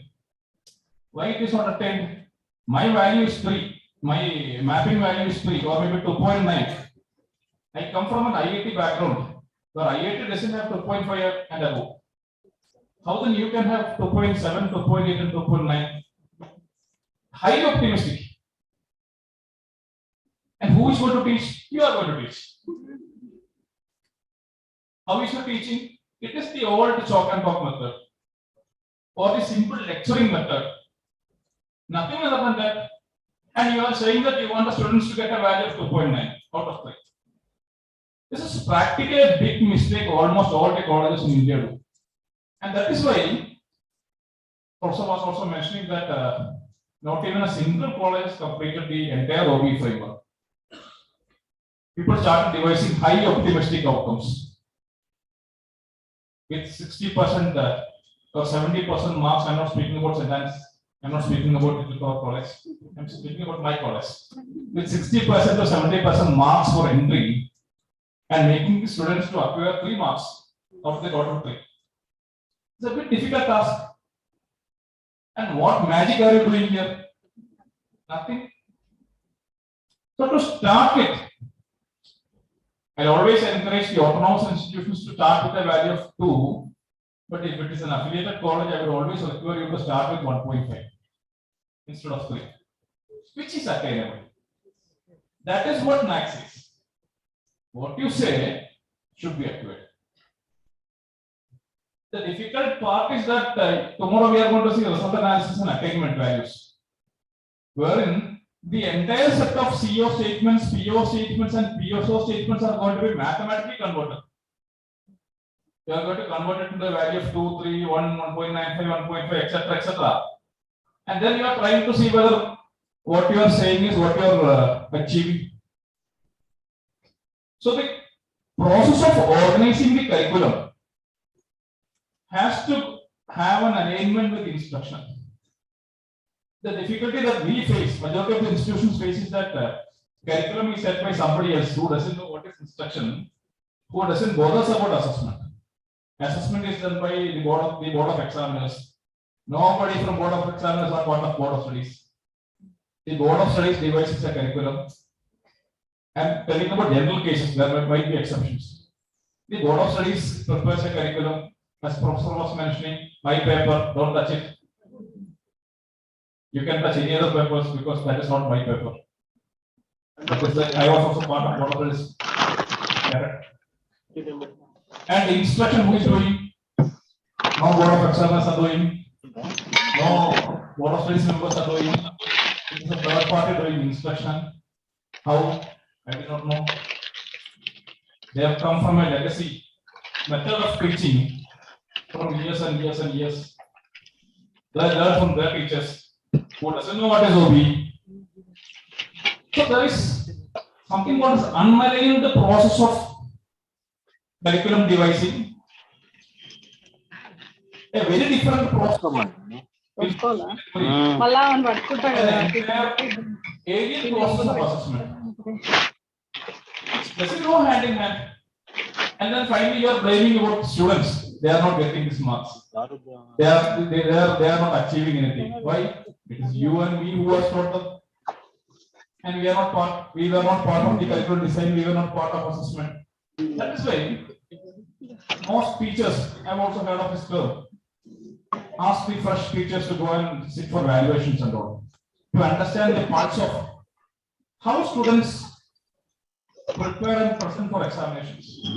What is lacking to improve? We call something called as gap analysis. Sir was mentioning gap analysis. Or to be very much precise, it is need analysis. So the organization of curriculum,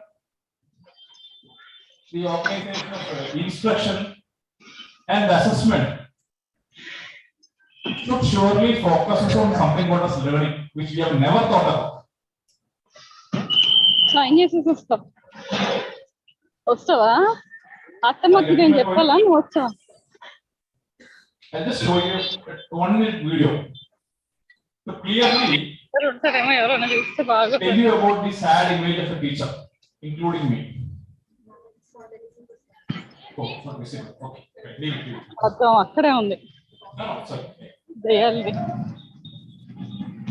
నువ్వు బయట తిరుగుతున్నావా ఏ session attend అవ్వలేదా ఇట్లా అడిగి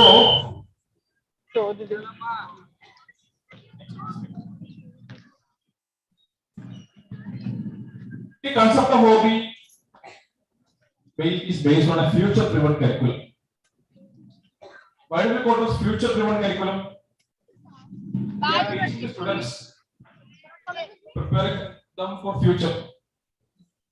A 5-year integrated MSc program, starting from first year. Teacher mainly focuses on certain skills that are required by the student after 5 years. But that job doesn't exist now. That job doesn't exist now. And those jobs that exist now will not be available after 5 years. Now what to do? Tell me, what is your strategy? This is what we face in institutions. This is what we face in classes. Particularly for applied science courses and courses like computers, technology, etc., etc. The research says that last విన్నా అసలు pure sciences like mathematics, physics, chemistry చెప్పండి changes every dance 10 years. Can change every 10 years. Applied science courses can change every 3 years. చెప్పావా Courses like computers and నిన్న engineering. నువ్వు వచ్చినప్పుడు ముక్కు కారలేదా మరి Now what to do? What skills do we require? It is basically the skill of analyzing the future. వచ్చినప్పుడు చూసావు కదా It is basically the skill of estimating what is going to happen in the future. And that requires a critical thinking process. But after our studies, we have stopped thinking. So, the OBE paradigm focuses more on a future-driven curriculum Monday మహాడు last time that prepares students అదేనా for a new set of jobs that doesn't exist now రాలేదా నీకు and which are going to evolve after 3 or 4 or 5 years, depends on their domain. ఏముందో సరిగ్గా కనుక్కోవు Really నువ్వేం mentioned that చెప్తావు applied నాకు science, వచ్చి computing, technology and all changes very rapidly. అత్తమ్మా 5 years back or 10 years back, no one thought of a smartphone. Or 15 years back, no one thought about a smartphone. No one thought about the 5G technology, 2G, 4G technology, etc. But now we are thinking about ఇక్కడే ఉందా fine చేయాలా grid how we చేసేస్తున్నా can travel from Middle East to Europe. within పొద్దున్న 5 fine minutes or 10 చేయలేదు minutes. Girija sister అదేం కదా So, all the decisions related to the curriculum development, the delivery of instruction, assessment and promotions are based on something called as predetermined outcomes. Predetermined outcomes determined before a student joins the institution by the representation of students, teachers, non-teaching staff, administrators, alumni members, industry, and so on. And this keeps on changing. Now again, another question. You have a set of outcomes after a clear set of process. How often should it be changed? How often should it be changed? Do you keep it for the next 3 years, next 5 years, without touching the PEOs, PSOs, and COs? Because my professor has created it. Is it like that? It has to be changed. How do you change it? Again, the need analysis and gap analysis is compulsory.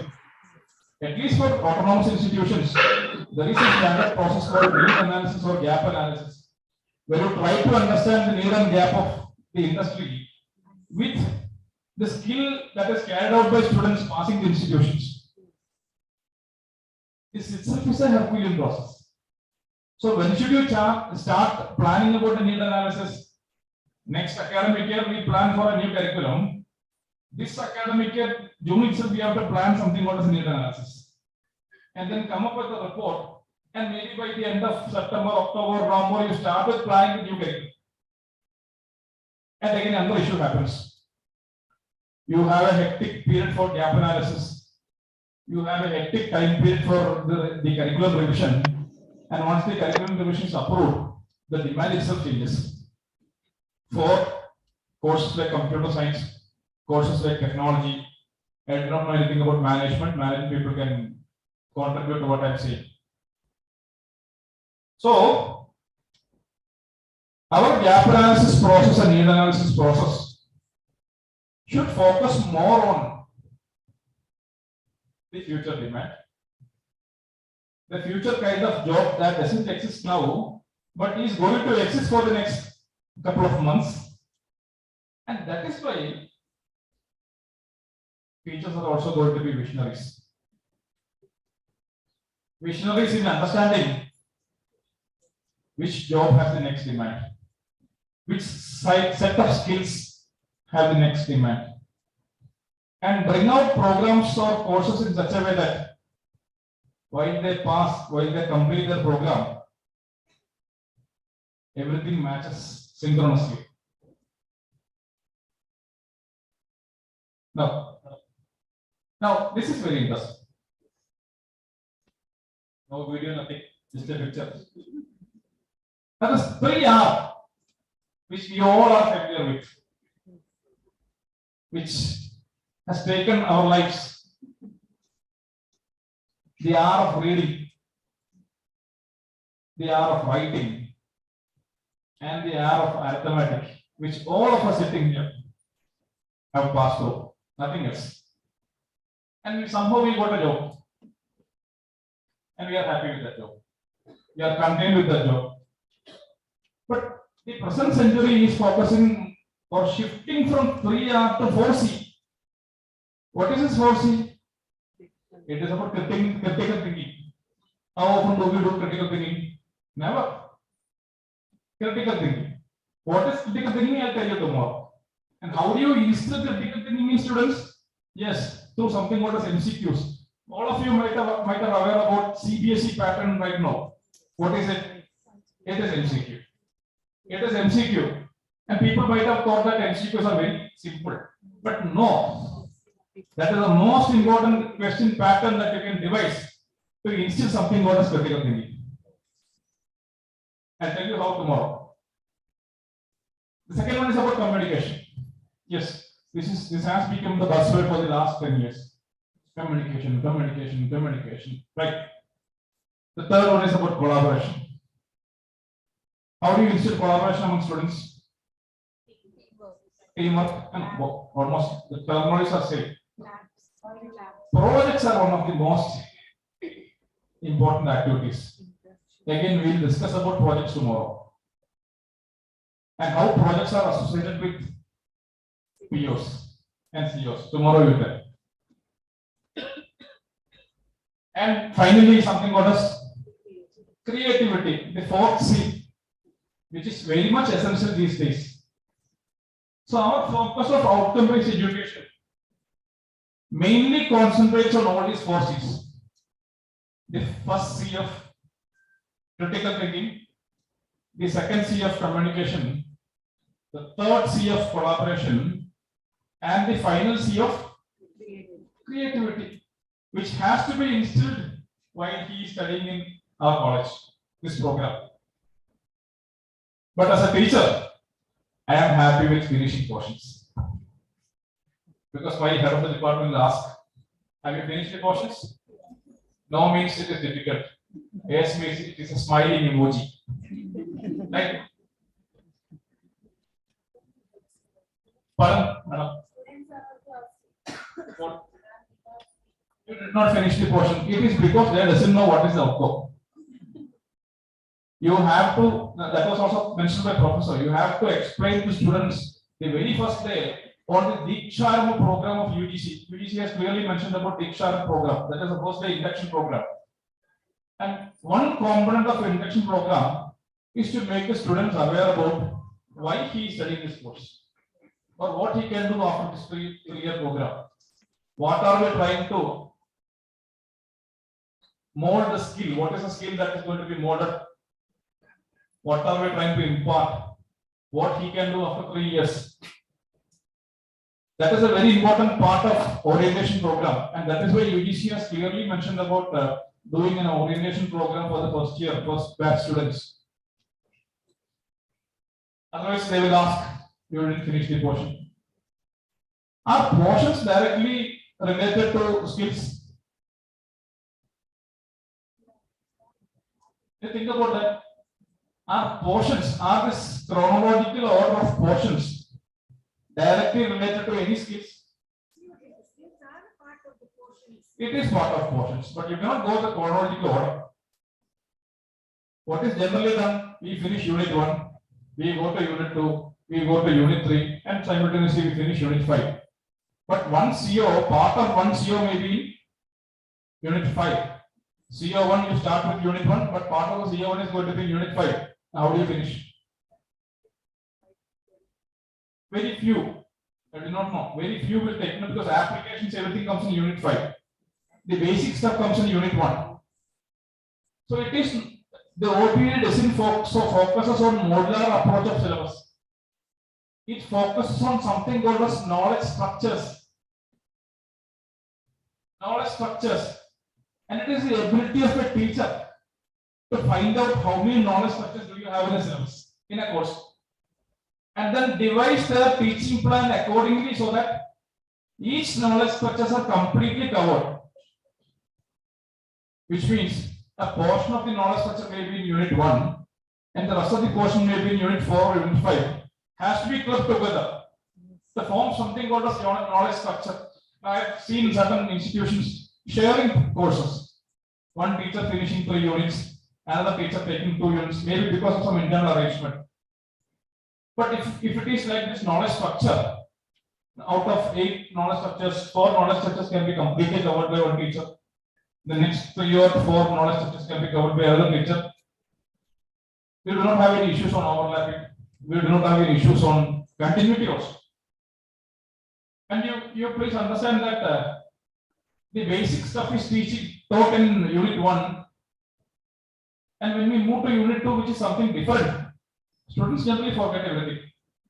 And then how do you teach unit 5, which has the continuation of unit 1 module? Again, you have to brush up everything. You are losing time. So this can be avoided if you carefully devise or plan about teaching. That is again part of teaching, learning and all, which I am not much bothered about.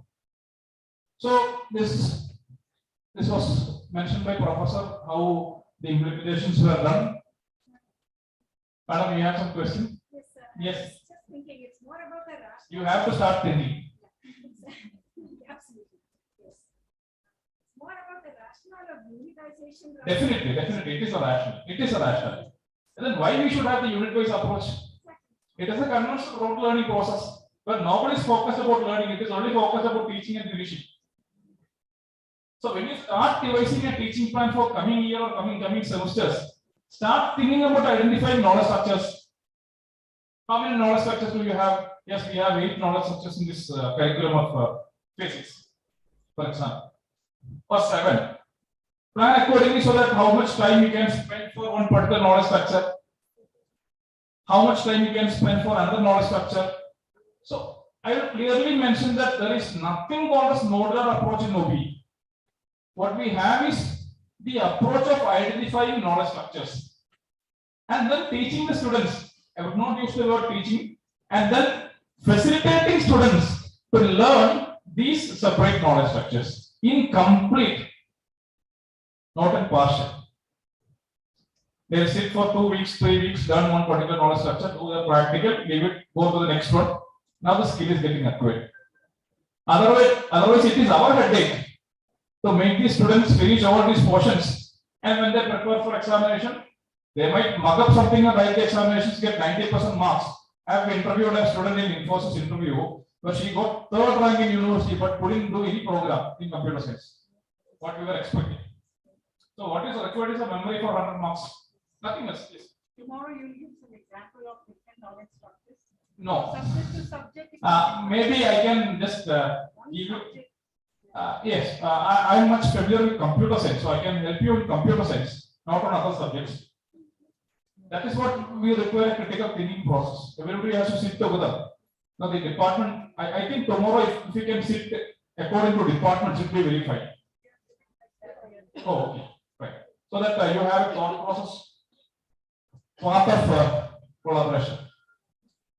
The 4 C's, right? So this is implementations. Professor was mentioning. I'm not going to spend much time. Okay, next one. Yes, this is what is important for NAC. The UGC and OBE. Sir was mentioning about Washington Accord. What is this Washington Accord? What is this Washington Accord?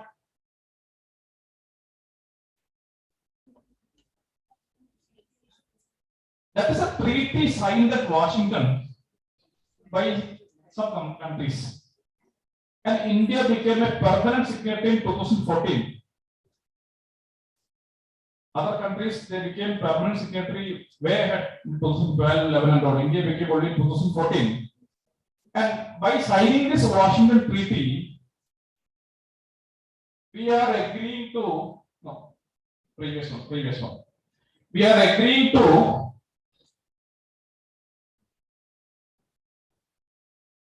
it is an agreement to accept undergraduate engineering programs throughout India. That means anybody who has completed an engineering degree in India, the degree is treated at par with the degree in US. Understood? This is Washington Treaty. And similarly, we have the Dublin Treaty, that is for diploma students. And since we didn't have any treaty for arts and science, the NBA asked the NAC to follow the same guidelines of NAC.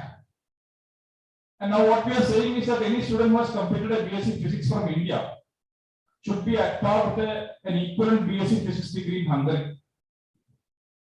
Otherwise, earlier they used to have a program called a certificate programs of 6 months, what you call bridging program or something like that. Now we don't require that. But there is one condition. The quality of the institution that is offering this program also have to be at par with the other institution. And therefore, the treaty has set a standard. Now, this standard is nothing but simply called as the Washington Accord standards. And in India, the Washington Accord is met by National Board of Accreditation for Engineering Programs. And recently, NAC has taken the same guidelines for the arts and science colleges as well. Without any additional alteration, they have taken the same thing of NBA. So, since NAC has taken the same guidelines of NBA, National Board of Accreditation, they have come up with something called as LOCF. Next one. They are coming up with something called as LOCF. What is LOCF? The learning curriculums. You have an internet there, madam? Yes. Yeah, just show UGC, Google it, UGC LOCF. So we have something called as learning curriculum. Sorry, learning outcomes based curriculum framework. UGC LOCF. Google it, please. I don't remember the exact site. UGC has uploaded all those documents.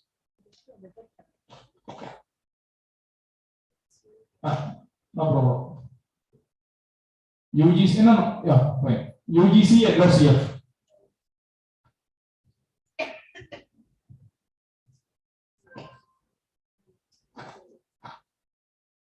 UGC LOCF. That is not a part of their main site, LOCF. It is a sub-site. That's first one. See, that's a sub-site. List of LOCF subjects uploaded in UGC websites and they have clearly mentioned what all possible POs are. See, the entire list of courses are there. Identify your courses. And if you click on any one document, have you clicked it? Yeah, very sure. If you click any one document, you can see the suggested POs and COs of NAC. Understood? That means this can be used as a reference when you start building your POs and COs. Getting ordered? Anyway, you can just take down that website address and then later. Yes, madam, you can come back. So that is about the quality mandate compulsorily suggested by the UGC framework. And the present accreditation team of NAC generally focuses on whether your outcome statements are at par with the UGC LOCF. For that, what I suggest is all of you go back to your houses, have a look on your subject, your course, understand what are the possible LOCFs suggested by the UGC, and then come back. I would say I would give you a homework for today. You go back to your places and then come up with some suggestions on your subject so that we can start working tomorrow. Understood? Agreed? Thank you very much. So that is about UGCF. And what time we should stop? Oh, this is how much slide? This is 11 slide. I have almost 8 or 9 slides for today evening. Maybe we will take tomorrow. It was 8 or 9 for today itself. Now on 11. Right. It's okay. We'll continue. I have time tomorrow, no? No issue. Right. Okay. So this is about traditional education. I'll make it very fast. This is about traditional education. You all know. How do we finish? We focus more on marks. We focus more on grade points. We focus more on a rigid curricula. Not focused on learning attributes. Not focused on collaborative teamwork. Not at all focused on soft skills. Now, one question: how do you instill soft skills as part of your curriculum? Apart from the language subjects, how do you instill soft skills as part of your curriculum? No, part of curriculum I'm asking. The university framed the curriculum I'm asking, not about certificate programs and adult programs. How do you instill?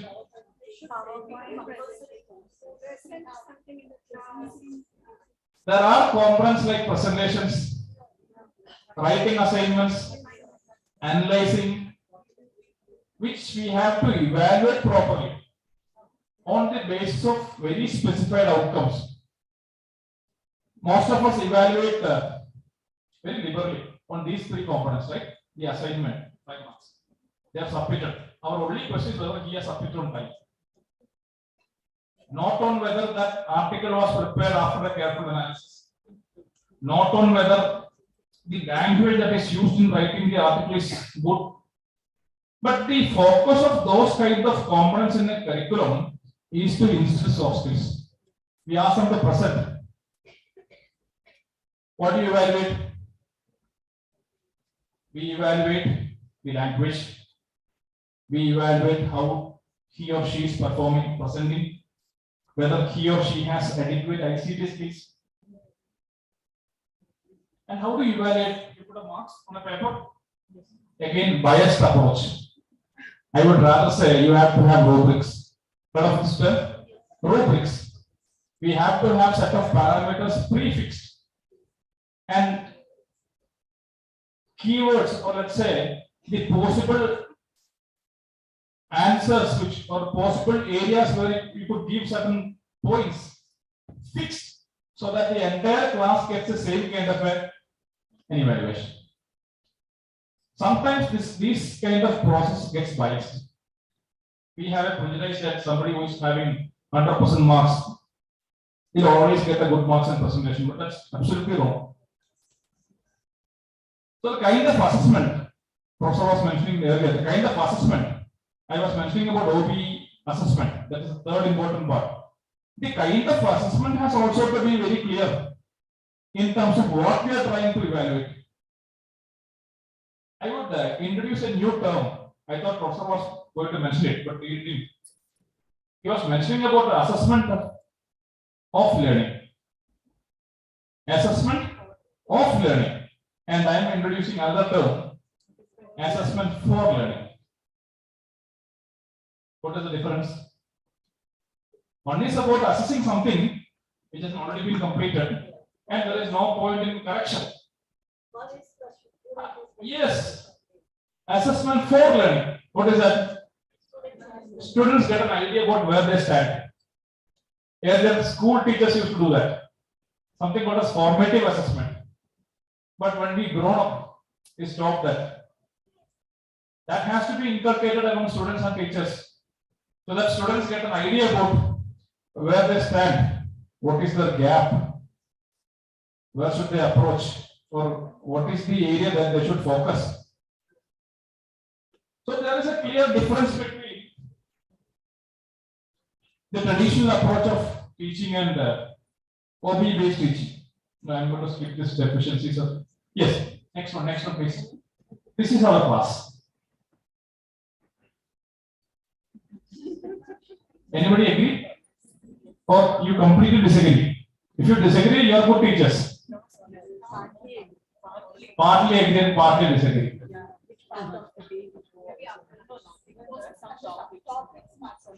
Topic matters.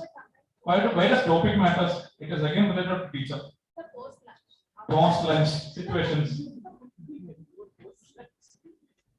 But if students have an understanding or idea about what he is going to learn, And with this learning, what he's going to do, he or she should be or shall be a good business. So traditionally, this is going to happen in the class where majority of people sleeps. You are busy with teaching your portion, finishing your portions.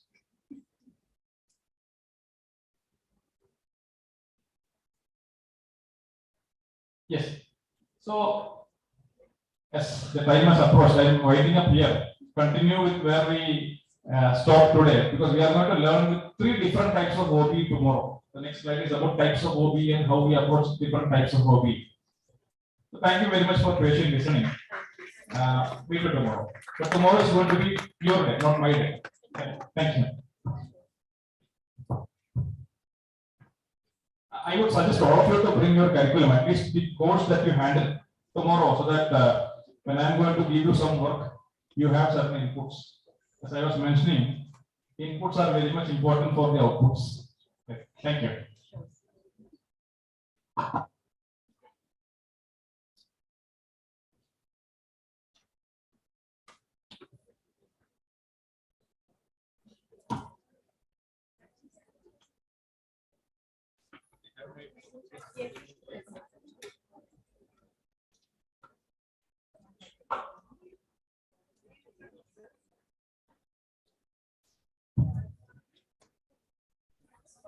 Thank you, sir, for throwing light on the significance of outcome-based education and its emphasis towards the curriculum design, implementation for the benefit of student fraternity, working for the outcome-based learning. We are very privileged to have you with us, sir, for providing an overview of OB. We look forward for your comprehensive teaching and be learning in the further technical sessions tomorrow. Thank you, sir. No. Not at all. To be continued, yeah. On behalf of St.Ann's College and the IQAC College, I take this privilege in thanking keynote speaker, Professor Lakshmipati Rao, Director, Methodist College of Engineering and Technology, Hyderabad, and resource person for the technical session, Dr. Bruce Matthew, Principal, MES College for Advanced Studies, Ernakulam, Kerala, for the quality time spent with us in imparting their knowledge and emphasizing on the outcome-based education for higher education institutions and sharing their expertise with us. We look forward to learning more about outcome-based education in further technical session by Dr. Bruce Matthew tomorrow. Thank you, sirs, for being generous enough and accepting our invitation and gracing the occasion today. I express my sincere gratitude to the management of St.Anne's College and the IQAC College for providing us a platform in organizing the 2-day national workshop on outcome-based education. Thank you, one and all. God bless you. So kindly join us for refreshments, which is served in room number 106 and 108 for faculty, 107 for the dignitaries. Thank you.